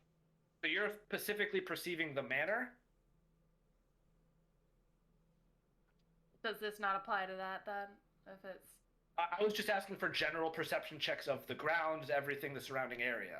If you want to only look at the manor, you can. I just want to be clear so I know what information to potentially give you. okay, for right now I'll just do general, so 17. Okay. I'll save Um, the manor perception until so- we get closer. All of you see two things of note. First of all, you see that this like moist substance is on everything, and it seems to be thicker and worse up the closer to the manor you get. Of course it The is. gates are all covered in it. You look in, and it seems like even the ground beyond the gate is covered in it. The other thing that stands out to you is you all note the presence of hundreds of whipperpools. I think maybe you all were, which are like tiny, like sparrow birds. Mm. Whippoorwills? That's what I meant to say. Like in- Whatever I said. Like in my forget. photo. Like in Molly's photo. I think you said whippage pools, which is a really different thing, but whippoorwills. Very different. Whippoorwills. I heard. Whippoorwills. Whippersnapper. You all were distracted, I think, by just sort of the grandiosity of the manor on approach, but now you realize you're hearing these bird caws everywhere, and there are hundreds of them. They're perched on the manor, they're flying around the grounds. I mean, there are hundreds of whippoorwills. All Can whippoorwills. I do a nature check? Not like any other bird. All whippoorwills. It appears that way, but feel free to do a nature check if you want there, Molly. Make it after it, Druid Lady. Could I get in on that too? Anyone who would like to is more than welcome to. A 23. 25. 23 and 25. Yeah, both of you note that the behavior of all of them is unusual. They're flying in odd patterns. Just the fact that there are this many within such a confined space is unusual. They're acting strange. It just gives you this sort of uneasy feeling. It's hard to explain, but it's disquieting to say the least. Approaching the estate, do I get a new "that's odd" thing? Beyond what I've already described, not really. Okay. And is this gate openable? Is it open right now, actually, is my question? It is currently closed. Okay. Anyone want to Drogir, see actually, if that's open? Drogir would like to detect magic on the door. Go ahead. Drogir casts detect magic. Very fun for a barbarian. You detect no magic. Okay.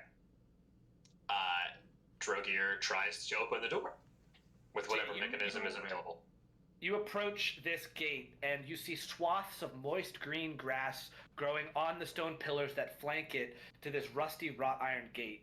Tangles of blackberry vines weave through the gate's bars, and a rusty metal coat of arms, comprised of a series of overlapping circles, rings, and stars, adorn the gate. You go to open it, and you don't see any sort of locking mechanism, but these blackberry vines that I've just described appear to be holding it shut. It will require an athletics check for a successful force open attempt. I wonder if anyone has an athletics score that is sufficient to open. All right, incoming. Because of blackberry vines. That is a 24 on the try to beat the blackberry vines. 24. Describe to me how you want to open this gate. Kicking it, just a foot straight to the blackberry vines. Not even on the door. He's trying to kick open the blackberry vines. And you do so with such adept success that, like, the gate doesn't even shiver after you kick it. The vines just get, like, eviscerated with your foot. His foot ate the blackberries.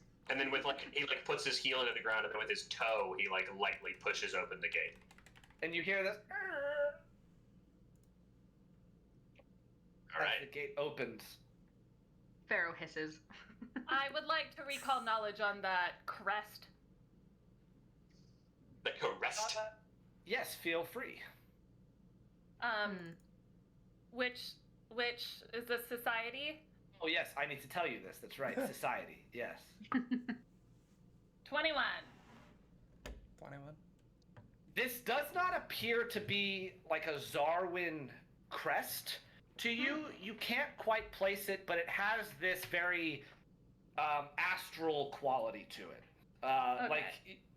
Like there are stars and it's like circles, and it feels very astral to you, but it doesn't feel to be like a family crest. Are they concentric take circles? an etching of it really quick? Oh, sure. You're absolutely welcome to take an etching. Please feel free. I do that. Yeah, Drogir's starting to go inside. He wants to investigate the grounds. Great axe in hand, of course. Of course. While we're walking up, I'm like flipping through one of my tomes and like trying to compare it to others and see if I get any matches.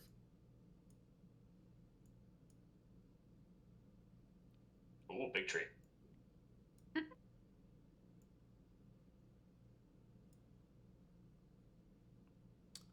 It's a very. Yeah. Is the tree itself dead, even though it's like on the ground, or is it like still alive up and just the roots run along the ground like that? Sorry, I'm reading something really quick. Yes, E.g., you also do note that the coat of arms does appear to be a geocentric map of Galarian solar system. Oh, cool. That's geocentric? Geocentric map of With Galarian like solar Galarian system. at the middle. Galarian's in the middle? Okay.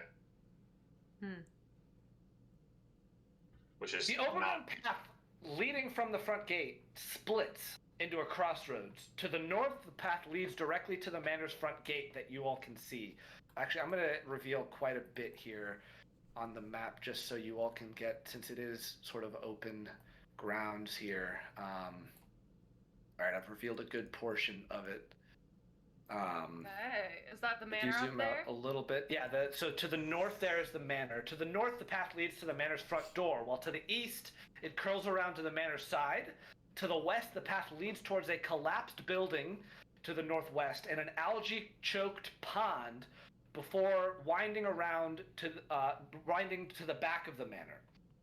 The rotting trunk of a fallen oak tree lies across this crossroads, almost as if forming a barrier to those that would approach the manor, or perhaps from keeping something within from traveling out. Pharaoh, would you like to investigate the tree? Seems to be your matter of expertise. Yeah, I'm gonna do that. Would that be another nature check, Ben, on if I want to take a look at that tree? Or perception? Or what do you want? Nature or perception. I'll let you do either if you want. Okay. That is a 23 nature check. Yeah, I mean, this just appears to be a rotting log. It appears to have come from a large tree. You would guess that it either fell from its own accord, or maybe a storm knocked it down or something. It doesn't appear to be placed, though the location of it is quite odd. Mm-hmm. It doesn't look like it fell, like the roots aren't coming out of the ground. It's like it was put there. No, sorry, I was trying to describe the opposite of what you just said. Okay. It fell from the ground. It wasn't chopped down. The stump is not behind it. The whole tree came out of the ground and into the into the road. And it's very obvious that the tree had been planted there and is now just across the path. Okay. Does it look like it's been rotting for a long time, or like a fresh rot? It's a deep rot. Okay. Yeah. Cool. Droger's gonna keep going. If he gets the all clear from Pharaoh to keep moving, he's gonna keep moving. Should we check out the abandoned building over there? Yeah, I was thinking about that too. That's what's first capturing my curiosity. Which I will reveal on the west. To the west, next to the algae-choked pond. Alright, Droger's going west. Hold on. Let me reveal some things first before y'all keep moving. Because, Droger, I'm going to need you to go back. Okay. Oh, boy. Here, right? Oh, boy. Oh, dear. Because as you all are talking, and Droger's like, I want to go check out the like building over there that appears collapsed. You see that the oak tree starts to undulate a little bit. And the like rotting bark is moving as out of it, almost sensing the movement of something approaching, oozes hundreds of little of centipedes as two centipedes swarm. No. I need everyone to roll for initiative. That is possibly. Centipede swarms? I was so ready to fight a tree with my great axe, and now I have to fight bugs. Are you kidding me? Hundreds of bugs. Hundreds of bugs. Thousands upon thousands. Ben, initiative is just a d20, right then? Plus your perception.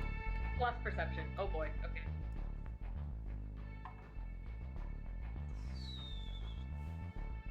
So everyone, give those to me when you're ready. 13. 11. 9. God, y'all. I know. 17. Wow. Natural I one. thought my 11 was. I also got a natural one. Too busy looking at the tree I want to chop down again, and I'm not looking at the bugs. Coming out of the tree.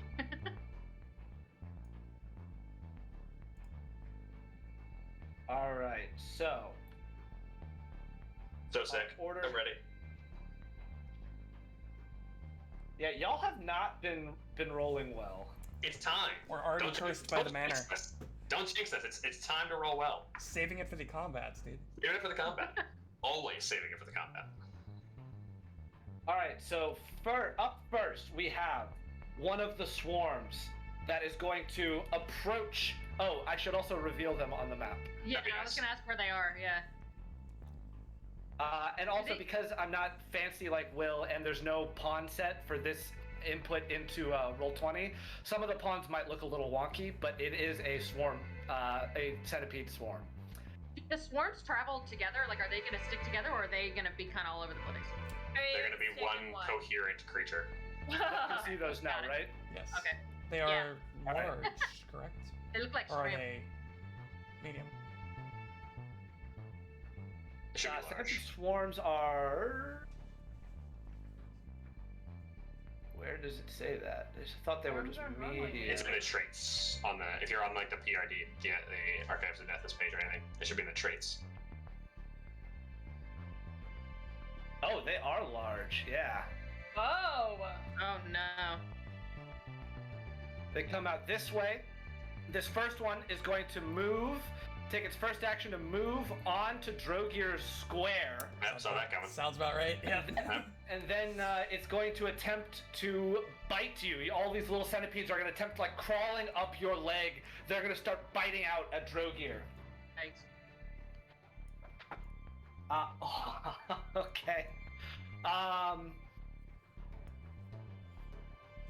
Oh, I'm sorry. I don't roll for this. This is Yeah, it just happens. it just happens, and you have to roll a DC 20 basic reflex save. Okay, reflex save coming in. 13, I fail. All right. So you're gonna take 8 points of damage. And then I need you to make a fortitude save. You're a dwarf. You're better than this. Save! That's a 16. All right. You also don't feel too good then. You take 2 points of poison damage and are flat-footed for 1 round. Oh, baby. This is fun. Okay, flat-footed. And these centipedes are just going to continue to gnaw at you and bite.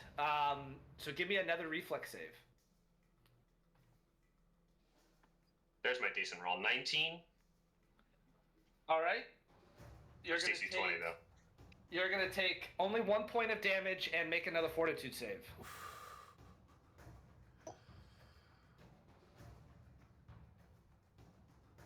I'm gonna hear up on my natural 3. All right, there's 3. Almost got the Just whole deck here. Just 21. racing down the poison Roll track. now. 21. 21. You feel fine. Next up in the order is JD. Okay. All right. Okay, we're doing fine, guys. We're doing great. JD will take a little sidestep over here. 5, 10, 15, 20, 25. Just is this traversable? Like I'm under the leaves, Yes. right? Not So you know what I'm gonna do is there's a big tree. Well, actually, this big tree here is fallen. All of these sort of leaves that you're seeing, these are like branches that are on the ground, but it's very dead and debris-like, so it's not difficult terrain. I'll highlight the only area that actually is difficult terrain. Okay, cool. He will get over there. And then he will cast Inspire Courage. So he speaks poetry, which I don't have prepared because this was very last minute character. But he like pulls a book and just starts reading like macabre poetry to try to inspire courage in his allies. So everyone within 60 feet gets +1 to damage, attack, and saves against the fear effects. Nice. Love having a bard. Yeah, it's nice, isn't it? And then he will guide. What's your name? Dwarf man? Brogir? Jogir. Jogir? Drogir, also Drogir. known as JD2. Or Joris 1. Or Joris 1. And he Oh my then God. casts guidance on Drogir. Next up in the order is Kinsey. All right. First, I would like to recall knowledge on these guys. All right, go ahead, and that is going to be nature. All right. It's cocked. 12. 12. Yeah, you're not really getting much with the 12. There are centipedes, and there appears to be a swarming amount of them. Yeah, it looks like they're centipedes and they're swarming. Very helpful. Let's go. Nice. Thank you. And then I'm going to cast my only spell, Forbidding Ward, on myself from the further of the 2 swarms. All right, so what does that do? So let me pull it up.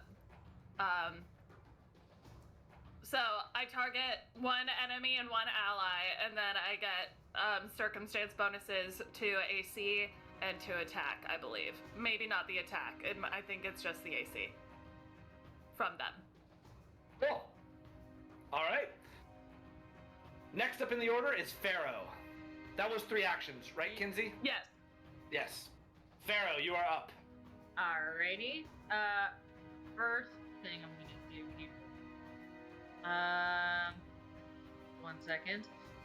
I'm first gonna move, and I think it's part of me being a catfolk, but I have fleet, so I get to move an extra 5 feet movement. That's your general feat. It's your general Is that my feat. general feat? Okay. Yeah.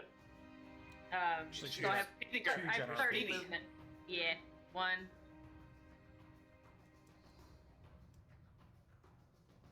Mm, 25. There we go. Coming up here. So that's 1 action to move, and my second action, I'm going to cast Burning Hail. Nice. Oh, nice. You're gonna burn Jack? I like it. Well, so what does it mean when it says a cone? I'm confused about cone. You can cast it in a way that it only hits the swarm and not me. Which is why I figured, but so it's a triangle going out in both directions. Is that what that implies? You can cast it like an orthogonal cone ahead of you, which is like Yeah. you hit this square and then like the square next to it in like a straightforward cone. Yeah, How Okay, long and is it'll- the cone? it's It 15. is a 15. Yeah, 15 Okay, foot. yeah. So I'm gonna then. I don't think you can get both, but you can Yeah. get one for sure. Yes.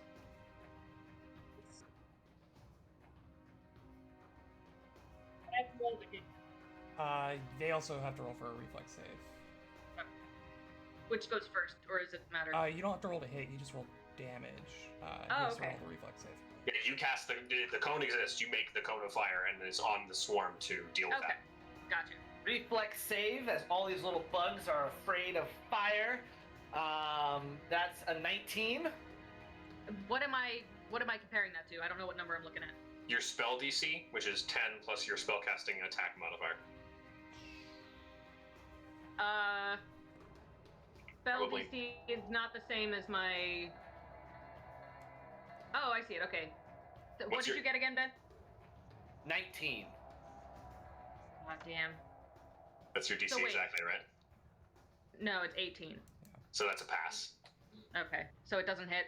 So it does hit. It just does half damage. So still roll out the Oh, number of okay. dice, and then it'll be halved. Okay. That is. These darned nimble bugs. What an odd number. I got a 7.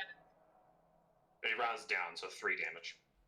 But they are swarms, so that might still do a lot of damage. Okay. It Yeah, might be... Pharaoh, you notice as you by the way, are you casting this from your staff or are you just casting this yourself? Oh yeah, this will be from my staff. Sorry. So I take out my. Oh, actually, no, it'll be from my hands because before I got my staff, I already had it as a spell, so it'll be from my hands. All right, so yeah, you just like lay into this swarm and you see that it seems to be doing more damage than you would expect it to, as a lot of these centipedes are like screeching out in bug-like horror. Does a little Okay. more damage than you think it should have. Vulnerable That's to good to know. fire. Hails, yeah. Alright. Is that your turn? Yeah. All right, up next is the second swarm. It's going to go... Oops, that's not what I want. I want that.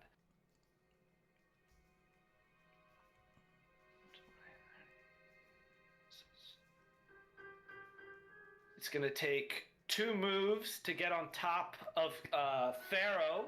And then with its third, it's going to start... All these little centipedes are just going to start biting out at Pharaoh. Pharaoh, make a reflex save. Basic reflex save.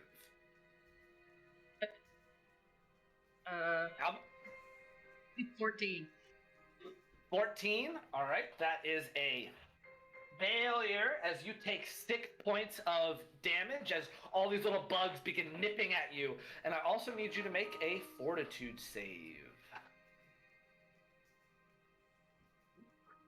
Well. Well, Oof. all right. Also 2 points of poison damage as you feel these bites starting to like really itch. And you are also flat-footed for 1 round. Nice. And last That but was not least, 6 points. 6 points total. No, 8 points total. It was 6 points from the bite, 2 points from the poison. And then last but not least, we have Drogir's turn. Hello, it's me. Drogir is going to kind of murmur to himself softly, touching the blade of his axe. He's going to cast guidance on himself. I already guided it's you. Not gonna, yeah, it's not going to do anything because you already have guidance on you. Oh, I missed that. It Cool, also then won't. It also won't stack with the Inspire Courage, but you can use it on the Fortitude save or the Reflex save. I have to use it by the end of my turn. Tragically, but okay. I didn't know you cast it on me, so that's great. I will just. You see, even underneath of his black sunglasses, this like green glow from his eyes as Drogir enters a rage. Yes. He's very angry, and he's going to swing out with his axe at the creatures on top of him. It's a natural 19 for a 29. Oh my god, you are so enraged that you critically hit them. Don't forget to add the +1. +1 from my boy. It's not on damage rolls, it's just on attack rolls. No, I'm talking about Inspire Courage. It's Okay. courage! Okay, I rolled 5. Oh my god, this is gonna be a lot of damage. It's 13 points of damage, slashing.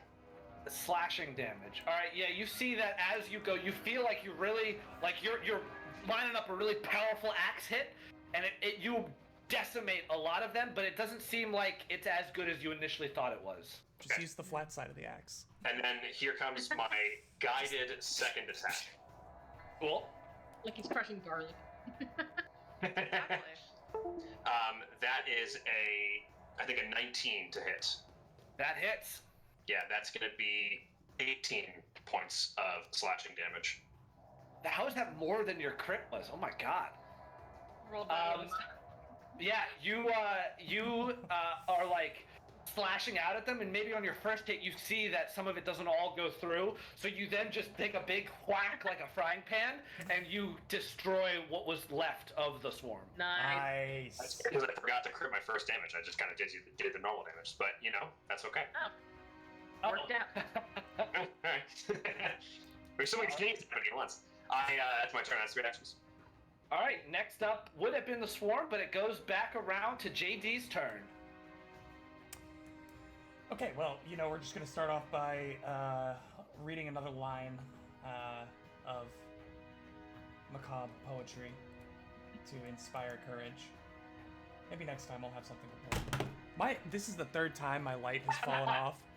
A lot of. I going guess on there? it's got like a suction cup on the bottom, but I guess it's just like Not anymore. finally failing because it is my fallen. suction cup on my mount for my GPS was slipping off. It's probably just the cold weather effect. Pressure changes, baby. Yeah, I don't know. It's been bothering me. That was. I feel ya. Let's hope to get through the rest of the night, or I might break it. Right, we're starting with courage.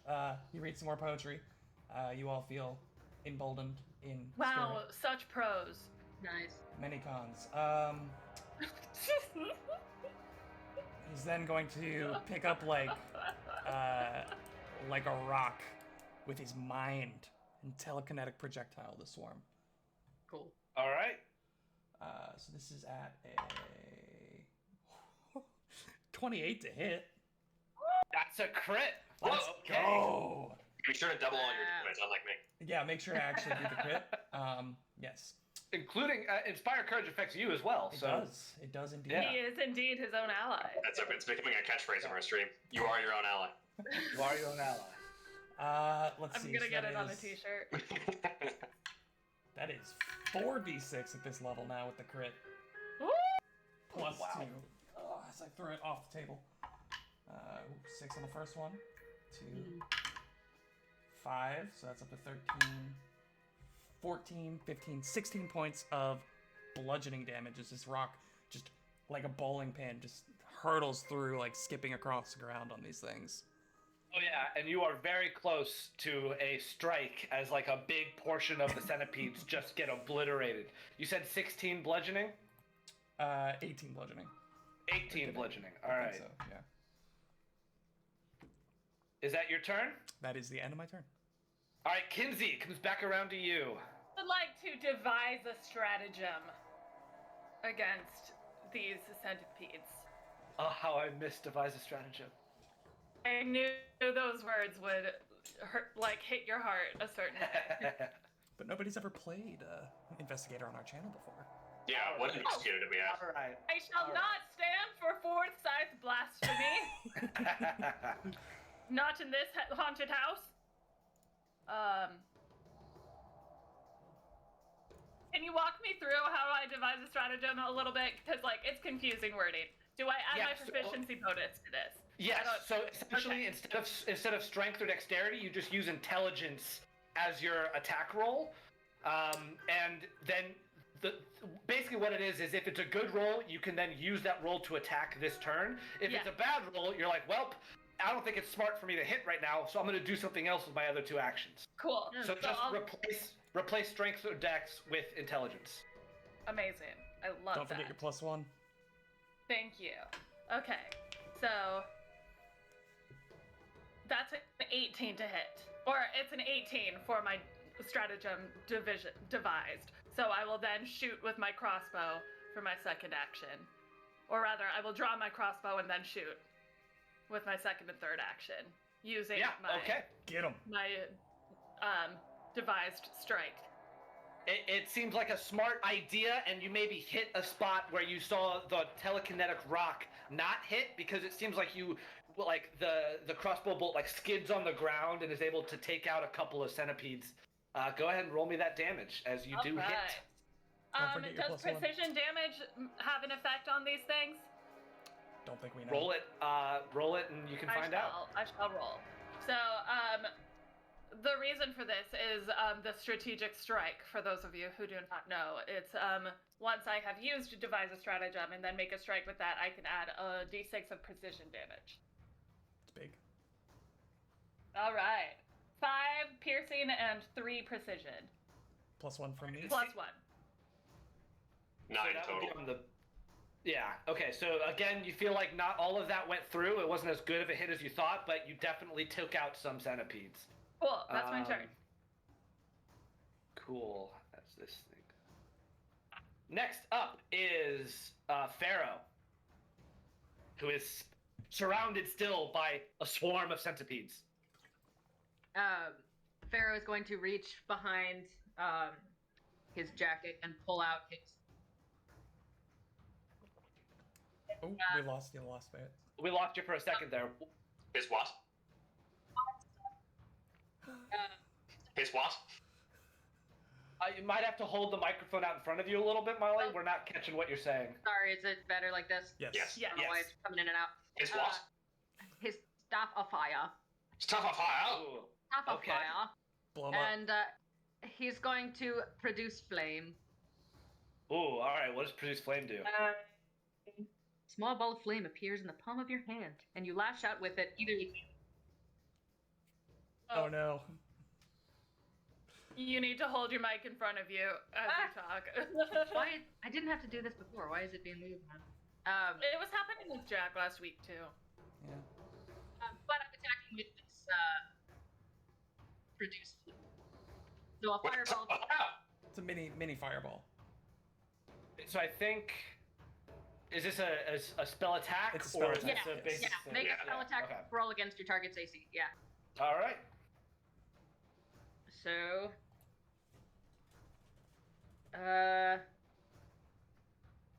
23. Yeah. Definitely hits. Get So yeah, 'em. this fire, you're like literally just like raining it down, or using the staff. So you're just like pointing your Yeah. staff straight down Right down at these the bugs. swarm. Roll damage. Alright. Said And for I lasers, pew, pew, believe pew. it's only. It should be like 2d6, I think. No, it's on. D4, 2d4. 2d4? I think. Oh. Can't hear what you're saying. 1d4 damage plus your spell casting ability. Oh, that's what so it is. two d4, but because Plus it's 4. the higher. Hi. Yeah, so 2d4 plus 4. 2d4. Are you sure it's 2d4? Yeah, so 2d4. our cantrips are Okay. level 2 now because they automatically heighten. Oh, Plus- okay. Plus your whiz bone, your wisdom modifier. Oh. 8 plus And 1. we got nothing for you, Molly. Say that again. Perfect timing. Doing some surgery. Stand by. Any better whatsoever? Yes. That it's good right there. So- Right yeah. there. Yeah, right Whatever there. you're doing. Okay. Don't- It's 9, don't breathe. 9 points of damage. 9 points of damage. Okay. All right. Fire Wait, damage. do I get +1 because Yes, of... you do. Any damage okay, so rolls. Take it. Then it's 10. Don't forget your plus Alright. ones. Every bard ever. All right, yeah, you see, you're pointing your stats straight down, and you see that you obliterate most of the swarm that's left, but they're still kicking. And Huh? guess whose turn it? Oh, how many actions was that? That was only That was Two That was actions? 3. 3. No, that's She a... drew the- Because I believe that was a 2-point... Or a 2-action. Yeah, so it's... Produce Okay. those 2 actions. Yeah. Yeah. so. It is now the swarm's turn, finally, and the swarm doesn't like the fact that it was just lit on fire. So it's gonna start biting back at Pharaoh. So Pharaoh, make a reflex save. That is a 16. All right, and go ahead and roll me a fortitude save while you're at it. Surely this can only end well. Ooh, that was a natural 20 or a Yeah. 29. All right, so you take 6 points of piercing damage as the remaining parts of the swarm are biting at you, but you don't feel like these bites are getting to your blood as well. But this swarm is going to keep coming at you, so give me another reflex and fortitude save. All right. Another reflex and Tell me the reflex first. You guys were surprised about that wasp swarm. 24. 24. 24 reflex, okay, and the fortitude? Can I just... That is a... I can't show you, but that is another natural 20.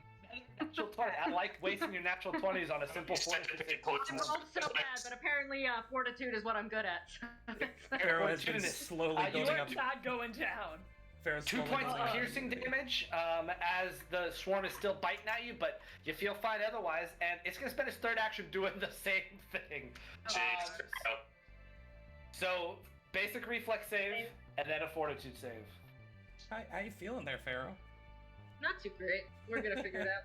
Not so great. 23. 23 reflex, alright, roll Yeah. fortitude save. My fortitude luck ran out. That is a 17. That's still good. Should be enough, right? Right. No, maybe not. It's either 17 or 18. Because of 16. You take would pass. one. You take 1 point of piercing damage from the biting, and then 3 points of poison damage. Unlock. Ugh. Unlock. Alright. But that's its turn. It now goes back to Drogir's turn. Drogir, incensed and having just slain one swarm, would like to double his kill count. 5-foot step to there with my first action, and then I will strike. Strike. It's a natural 2 on the first one. However, incoming second strike. Don't coming out yet. 16? And unfortunately misses. There are 2 centipedes left that they're too sparse for you to make Dispersing, contact yeah. with any of them. Next up, we go to the top of round 3 with JD. Oh boy. I'd really hope that you'd like kill them or something. I'd like do anything. Okay. How confident are we that we will kill it before it goes again? Please No, make but, that happen.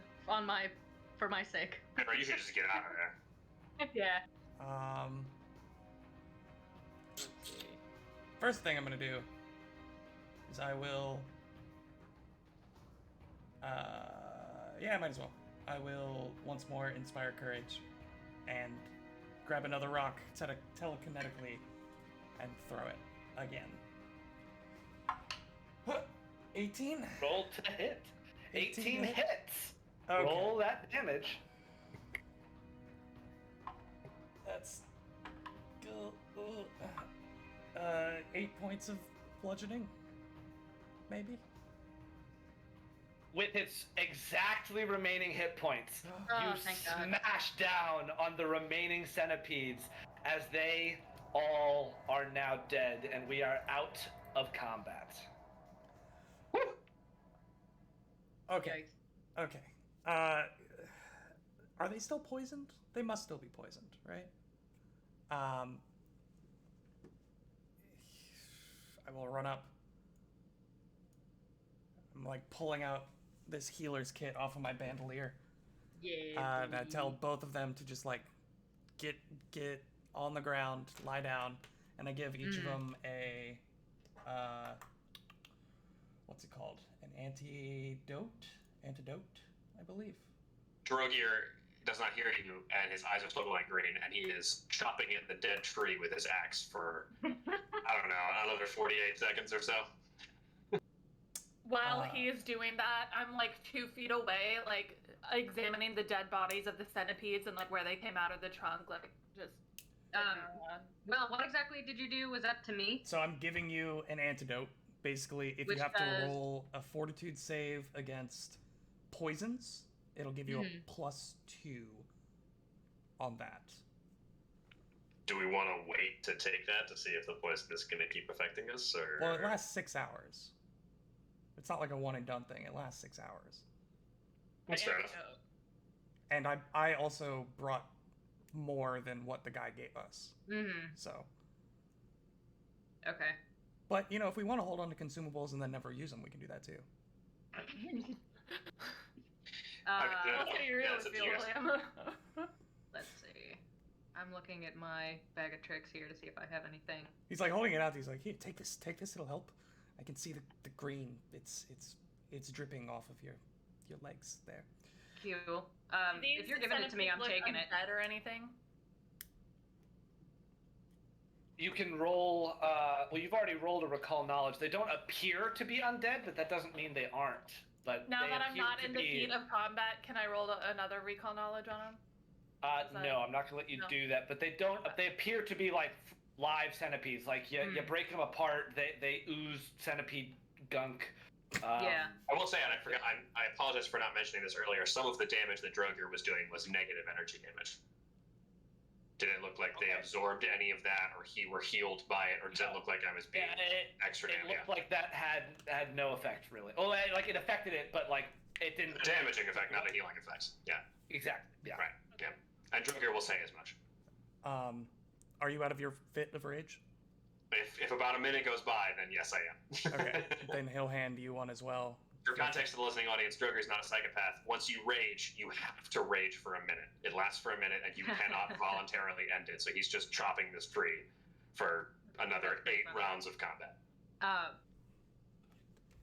Will, does the antidote do anything to my health, or is that strictly a poison remedy? It's just for poisons.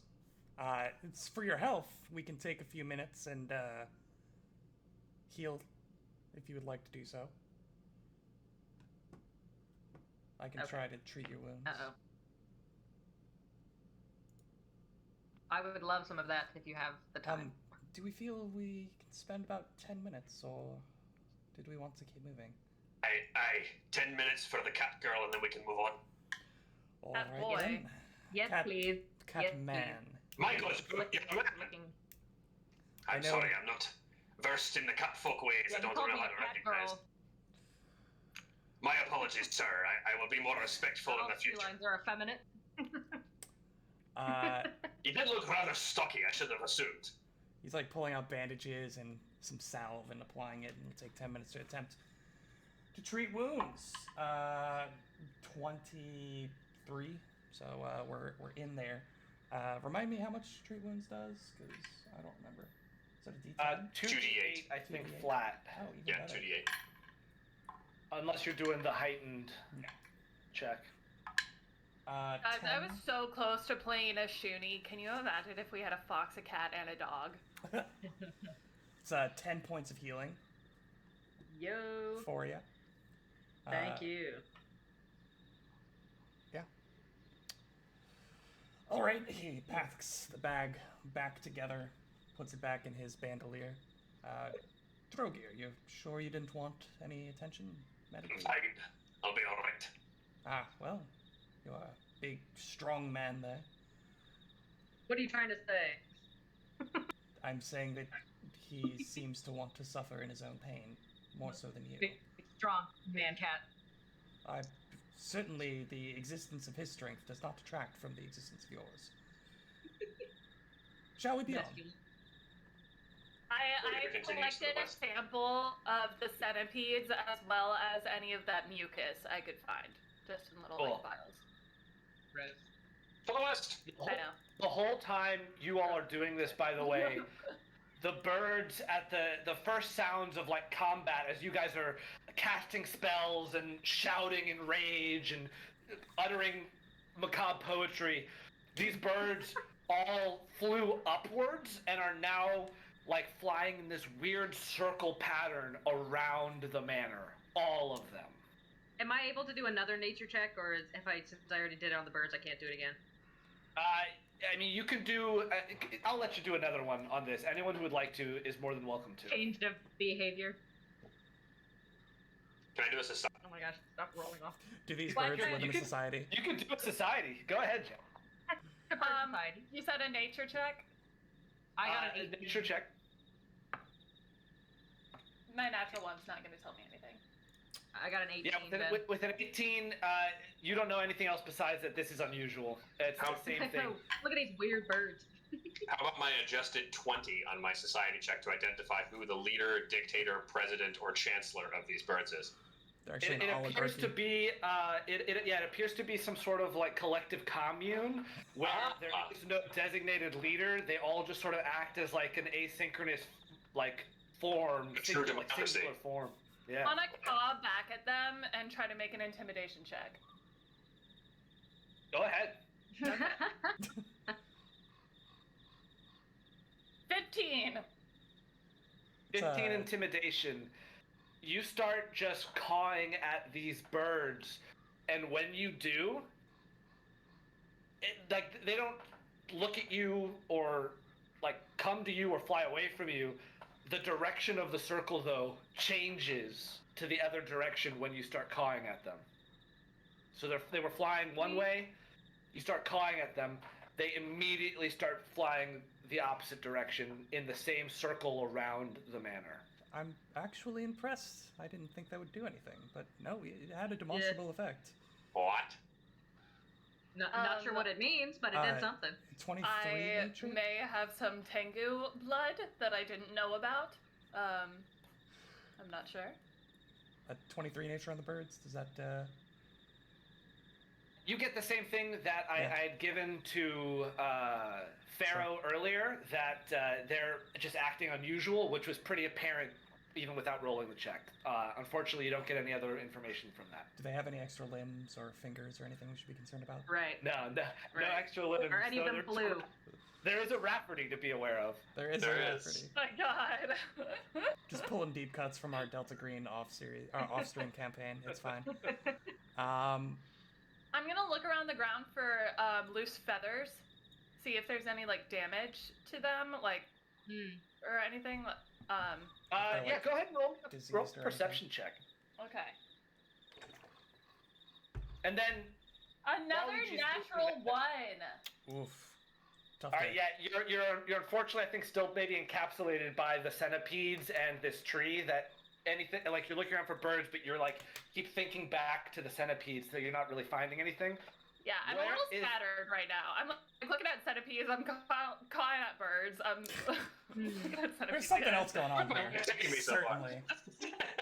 I'm running a lot of experiments right now. Lots of theories. What does the party do? Think Jorah's we're- on his way to the pond, Yeah, or to the let's west check out at very least. that pond for sure. The pond and the Yeah. outdoor collapse building. before I leave this tree, is there anything like on the path underneath the tree? Like, is there anything on the actual ground beneath it? I can't tell if on the map if that's just the way that the style is, but is there anything underneath it? Looks like you lift it up and it's a lot of like rot and you see like dead centipedes under there and other bugs. It's not covering up anything obvious. Okay. You look under there and there's not like a treasure chest with anything crazy under it. No, it's just like a dead rotting tree. Like the most roly-polies you've ever seen in your entire life. Definitely. Nice. That's what I was looking for as a cat and as a druid. So we're having a good time.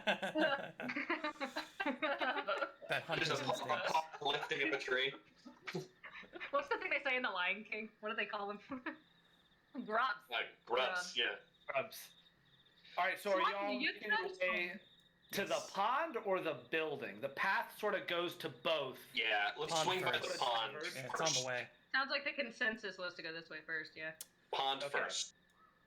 Anyone So, need a Basically, drink? like every 10 feet, Kinsey's getting a little distracted by the stuff, and then like realizes that Joris has like moved away and starts like just like tailing him a little bit, and then like gets distracted again. But it's just like following the other fox. Winding trail, once perhaps a neat gravel path, but now just a slightly less overgrown swath of dry grass, leads down to the roughly oval-shaped pond. Thick patches of reeds grow on the pool's shores, and the water looks opaque with a sheet of algae and lily pads. Yet no sign of insects or amphibian life is present. Near the pool's center stands a 5-foot-wide mossy stone platform supporting a rusty iron sphere measuring about 3 feet across. Rotting wood pilings jut out from the water between the platform and the western shore, suggesting a footbridge might once have allowed access to the platform from land. Interesting. Like on the other side of the pond from where we are, those like Yeah. Yeah, posts. I'll reveal a little bit more on the other side. Oh, yeah. Okay, yeah. Droger's gonna like pick up a rock from the ground and kind of look to the group. Anyone mind if I toss it in? You gonna skip it? And Droger will just like lightly toss the rock, like try to get close to the platform, just toss it into the water. Mm-hmm. You toss it into the water. Jaws erupt. Yeah. You didn't get a single bounce. I've never been good to rock skipping. So when you throw in Drogier, when you throw in this rock behind the stone platform that's in the middle there, you see the water start to ripple, and ripple and ripple, and then you see these mounds erupting from the water as something begins to scuttle on top of this spherical platform. And on top of it, it's this grotesque-looking mound of flesh that has eyes and mouths all over it. And this thing erupts from the middle of the water, and it is shrieking something at you all as this thing appears in the middle. Okay, it's like literally our Delta Green campaign. Yeah, this is the flesh bomb from our Delta Green campaign. It's our flesh bomb. And we're gonna roll for initiative. Is this the artwork? Is this the sketch I did of our flesh blob from Delta Green? Because it kind of looks like it. Yeah. This is the Paizo actually official art for this monster. No, I was right on the money, is what I'm hearing. Cool. As this thing, oh, this is different battle music. All right, we're gonna go with this. As this thing erupts from the water, it is shouting something. It's shouting, "Chakuth, Chakuth, Chakuth, Chakuth, Chakuth," and it just keeps repeating this over and over and over again, ad nauseum, in this like odd rhythmic chant. Chakuth, Chakuth, Chakuth, and it's coming from like 7 different mouths all over its body. It's disgusting. What's everyone's initiative roll? Oh, Rose. 21 for JD. Remind me, it's a D20 plus what? Perception. Okay, then I got a 26. I forgot that I have improved initiative as my general feat on the last one. So, 18. Sorry. 27 for Droger. Ooh. 27 for Drogear. What did Pharaoh get? 26? Is that what you said? 26. 26. All right, Kinsey. 18. 18, and then JD. 21. All right. First up is this creature, which Wow. is going to. Yeah, that's unfortunate. It's Above going a 27. To,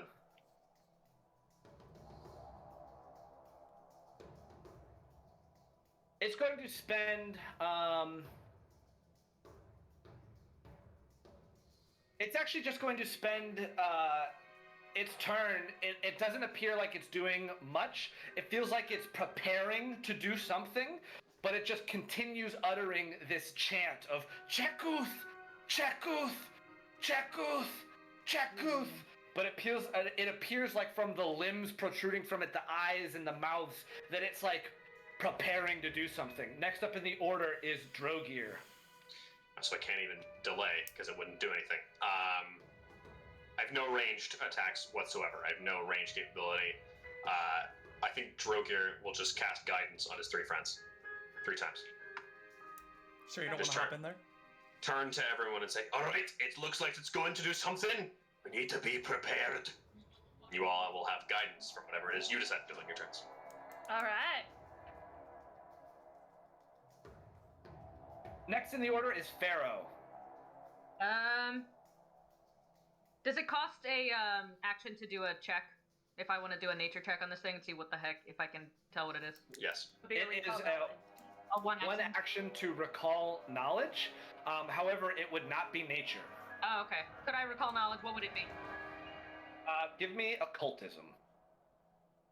Now, this is again the thing where I don't have occultism as a trained Then you skill. cannot so I recall cannot do knowledge. it. Cannot You recall have knowledge. no And idea. that's the what only this thing I can is. do.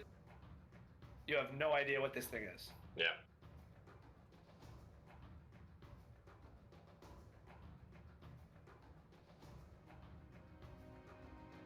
I was gonna put both of his circle like this, and the sky's gonna start. I'm having trouble hearing you again. Sorry.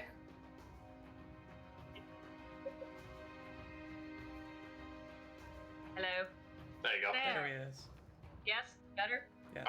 I'm just gonna tape it to your mouth. Just gonna Yeah. I'm gonna hold it like this. We gotta get for the the rest Britney of the time. Spears. Yeah. Yeah. Yeah. Get your headset, Mike. Um, Yeah. I'm going to use the Tempest Surge. So both of my arms are going to go up, and I'm going to start collecting violent winds. And a lightning strike is going to hit right in the middle of this stone here. All right. Is that a spell attack, or am I rolling a reflex save? I actually don't remember. It doesn't say I have to roll. It just says the storm deals Reflex damage. save. And you have to It's do a reflex save? Yeah. Basic reflex save. This thing Oh. sure looks reflexive. Ooh, that is a 13. Get him! Natural 1. have an 8. So it's a Critical failure. critical fail. Critical failure. Wow, that's Okay. not great. At a So what plus happens on a critical failure? So- Double damage. Molly, you need to roll 2d12. No, 4d12. No, Well, that's whatever, however you want to do it. It's 2d12 multiplied by 2 or 4d12. It's whatever you want to do. But Is that my Oh, decision or Ben's decision? Is Pathfinder 2e you double, not roll twice? Pathfinder 2e pretty much across the board wants you to multiply everything by 2, roll the same thing, but multiply it by 2. Okay, then we'll do it that way. So roll 2d12. Fun, I think, but 2d12 and then times 2? Yes. Okay.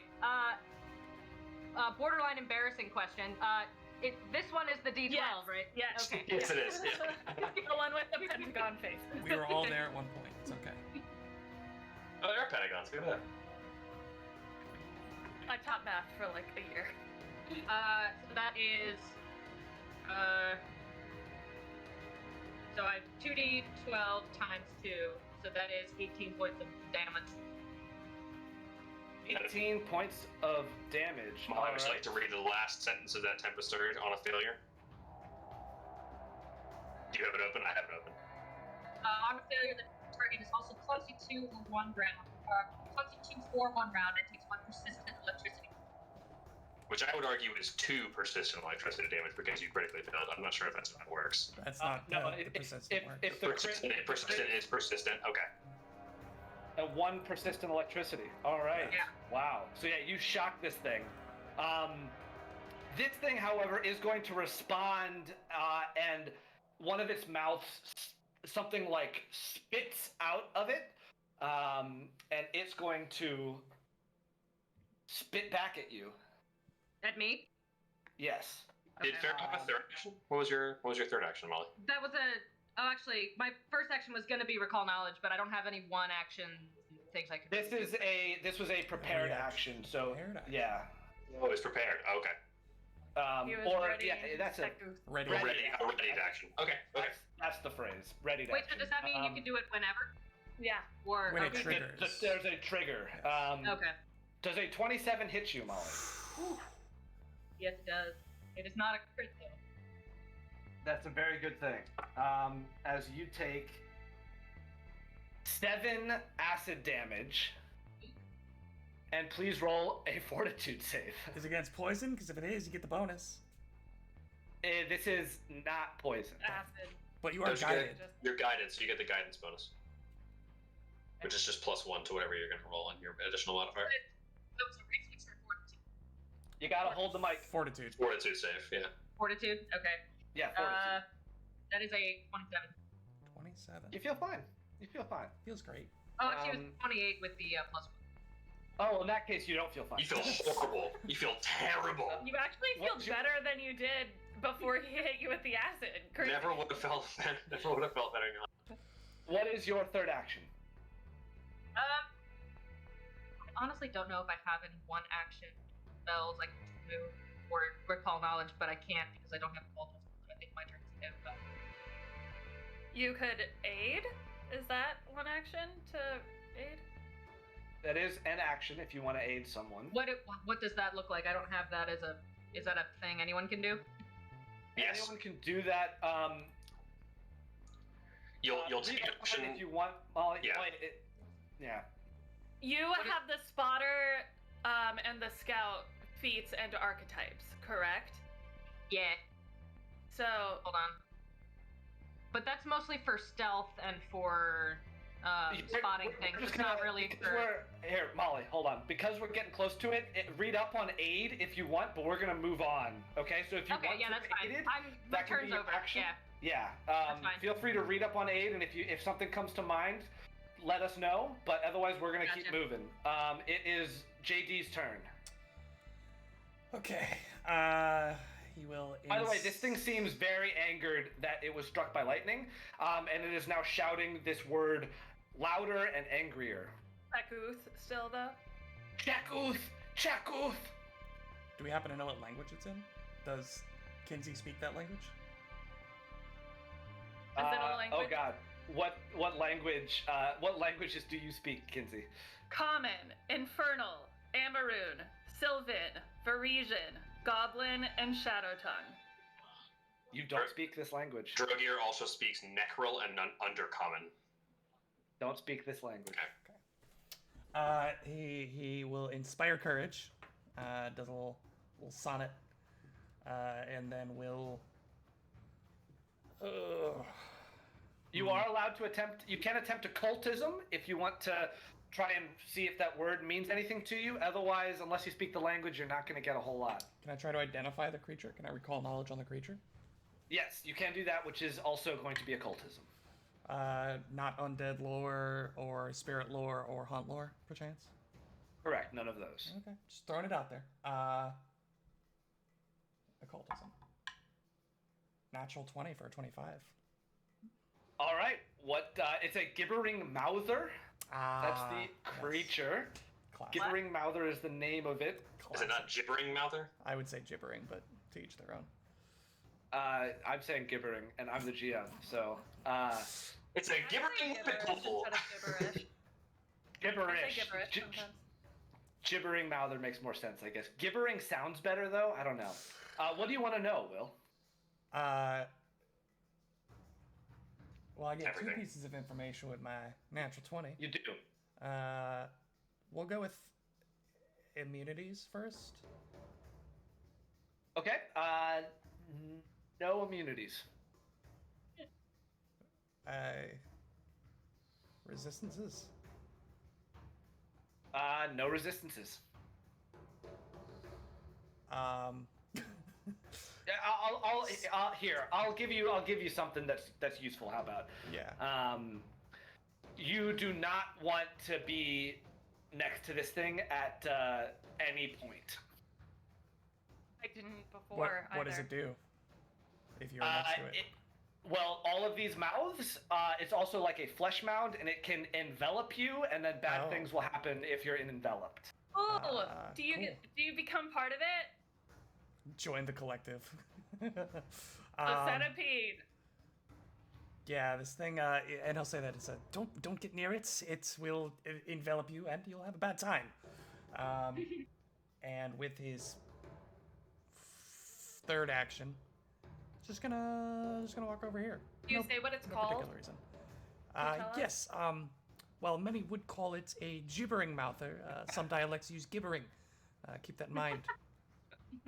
Oh my god.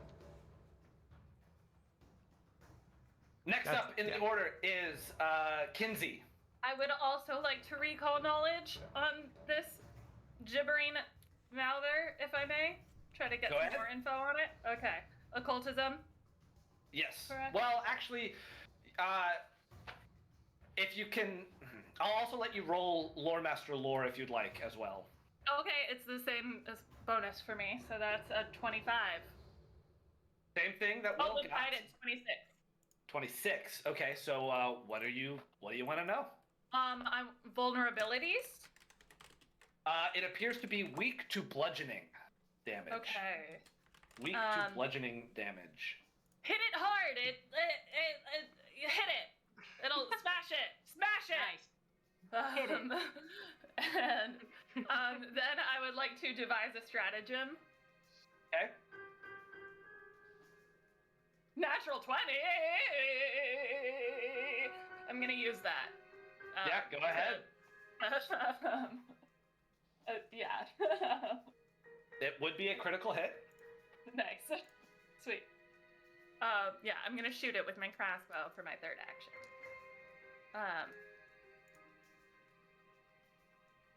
So 6 doubled, so 12 piercing and 8 precision. The 20 total damage. Yes.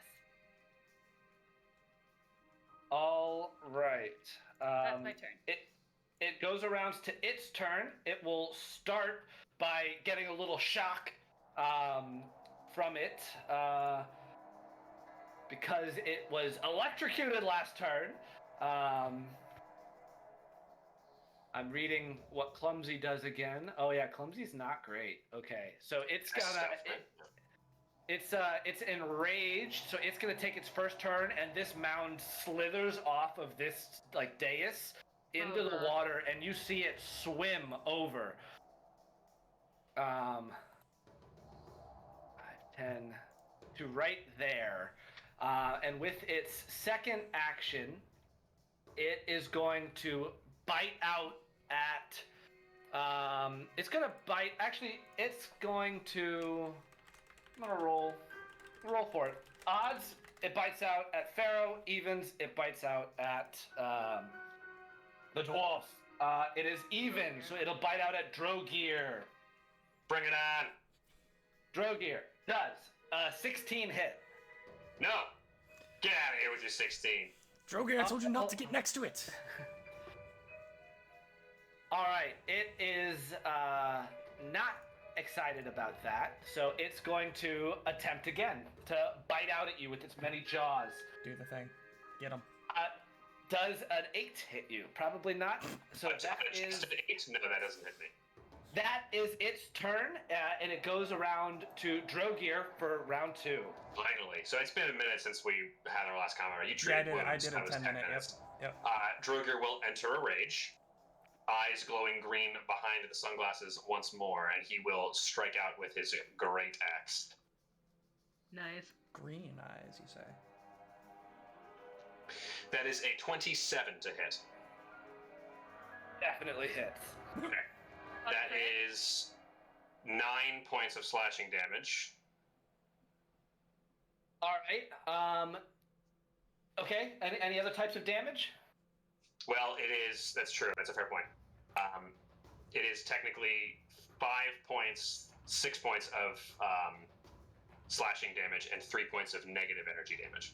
Cool. You see that as your axe like lands into it, it's the mouth, like one of its mouths like responds to the blow and then tries to like bite out at your arm that struck it, and it's going to make a strike out against you. Interesting. Very interesting. I don't even worry about it. Okay. Not worried at all. The bad rolls have come over to me now. What's Did your you add next your plus action, one? Jack? Second strike. Jack, did you add your +1 of damage? I did not, so I have 1 more damage to that. All right. Neither did I. Add 2 damage to that. I will not add the other point of damage. Don't forget your +1s. That is, I believe, a 10 to hit on the second attack, so that's going to miss. And then Drogear is going to, you know what? Grapple it, you won't. We've already hit some occultism checks on this, right? Yeah. Yep. Yeah, Drogear's going to get out of here. He's going to go about 15 feet back. And recommend Pharaoh do the same. And it's Pharaoh's turn right now. So, Yeah, that's good. That's a hard agree. Yeah. Get out of there! All right. Yeah, a lot of people.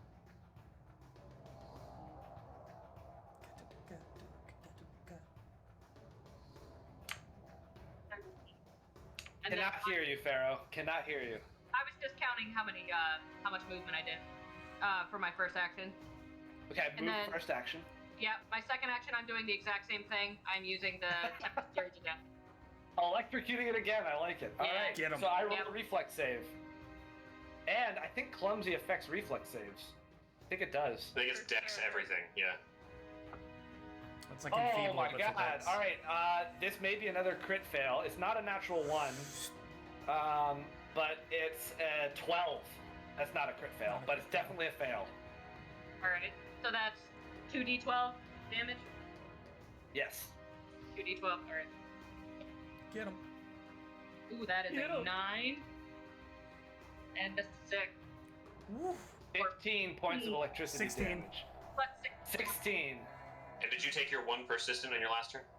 I did. Yeah. All right, y'all are injuring the flesh mound. Beat him up. Next up is JD after Pharaoh just crashes it Love with it. lightning. Love it, love it. Drogear and Pharaoh, how y'all doing? You looking fine? You looking okay? Looking hurt? Farrah's feeling the pain, but doing okay. Doing fine. Okay. I see 2 thumbs up. I continue. I'll give you 1 thumbs up. Well, one of them is from Drogear and one of them is from you. I can't give any thumbs up. I have both my hands on my great axe, so you get 1 You thumb can up. put a thumb up while you're holding it. I get the all clear, so they don't need healing. At least that's what I'm going to assume. And we'll.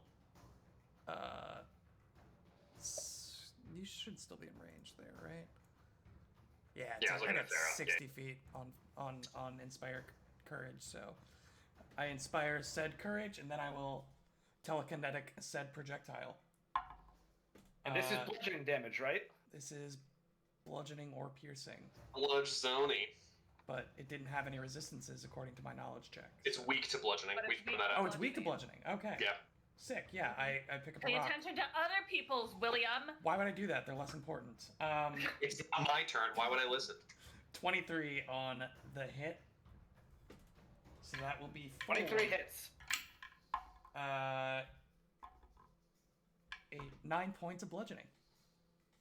All right, and you Per point. hear it as it's shouting in this chant of Chekus, Chekus. You hear one like haggard shout as it you feel like this did way more damage than it should have. As it rolls around to Kinsey at the bottom of round 2. I am going to run 5, 10, 15, 25, or 20, 20. I'm gonna stay there. And then I'm gonna cast Forbidding Ward with my second and third action. Enemy is the flesh monster and ally is Drogear.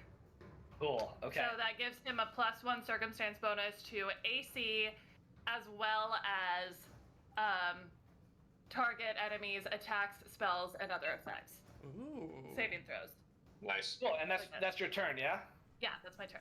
All right, Counteracts so much. make sure you mark that down because that is actually where I think we are going to call it for this week. Thank you, Whoa. everybody, for sticking with us as we played something a little different than our normal game. We will be back next week, I'm assuming, to our Heroes of Absalom campaign. But if not, we'll be right back here with Starlit Avarice, a playthrough of Paizo's Malevolence. So thank you very much, and we hope you all have a good week. Thanks, everybody. Good night, everybody. Bye. Thanks, y'all. Have a good one.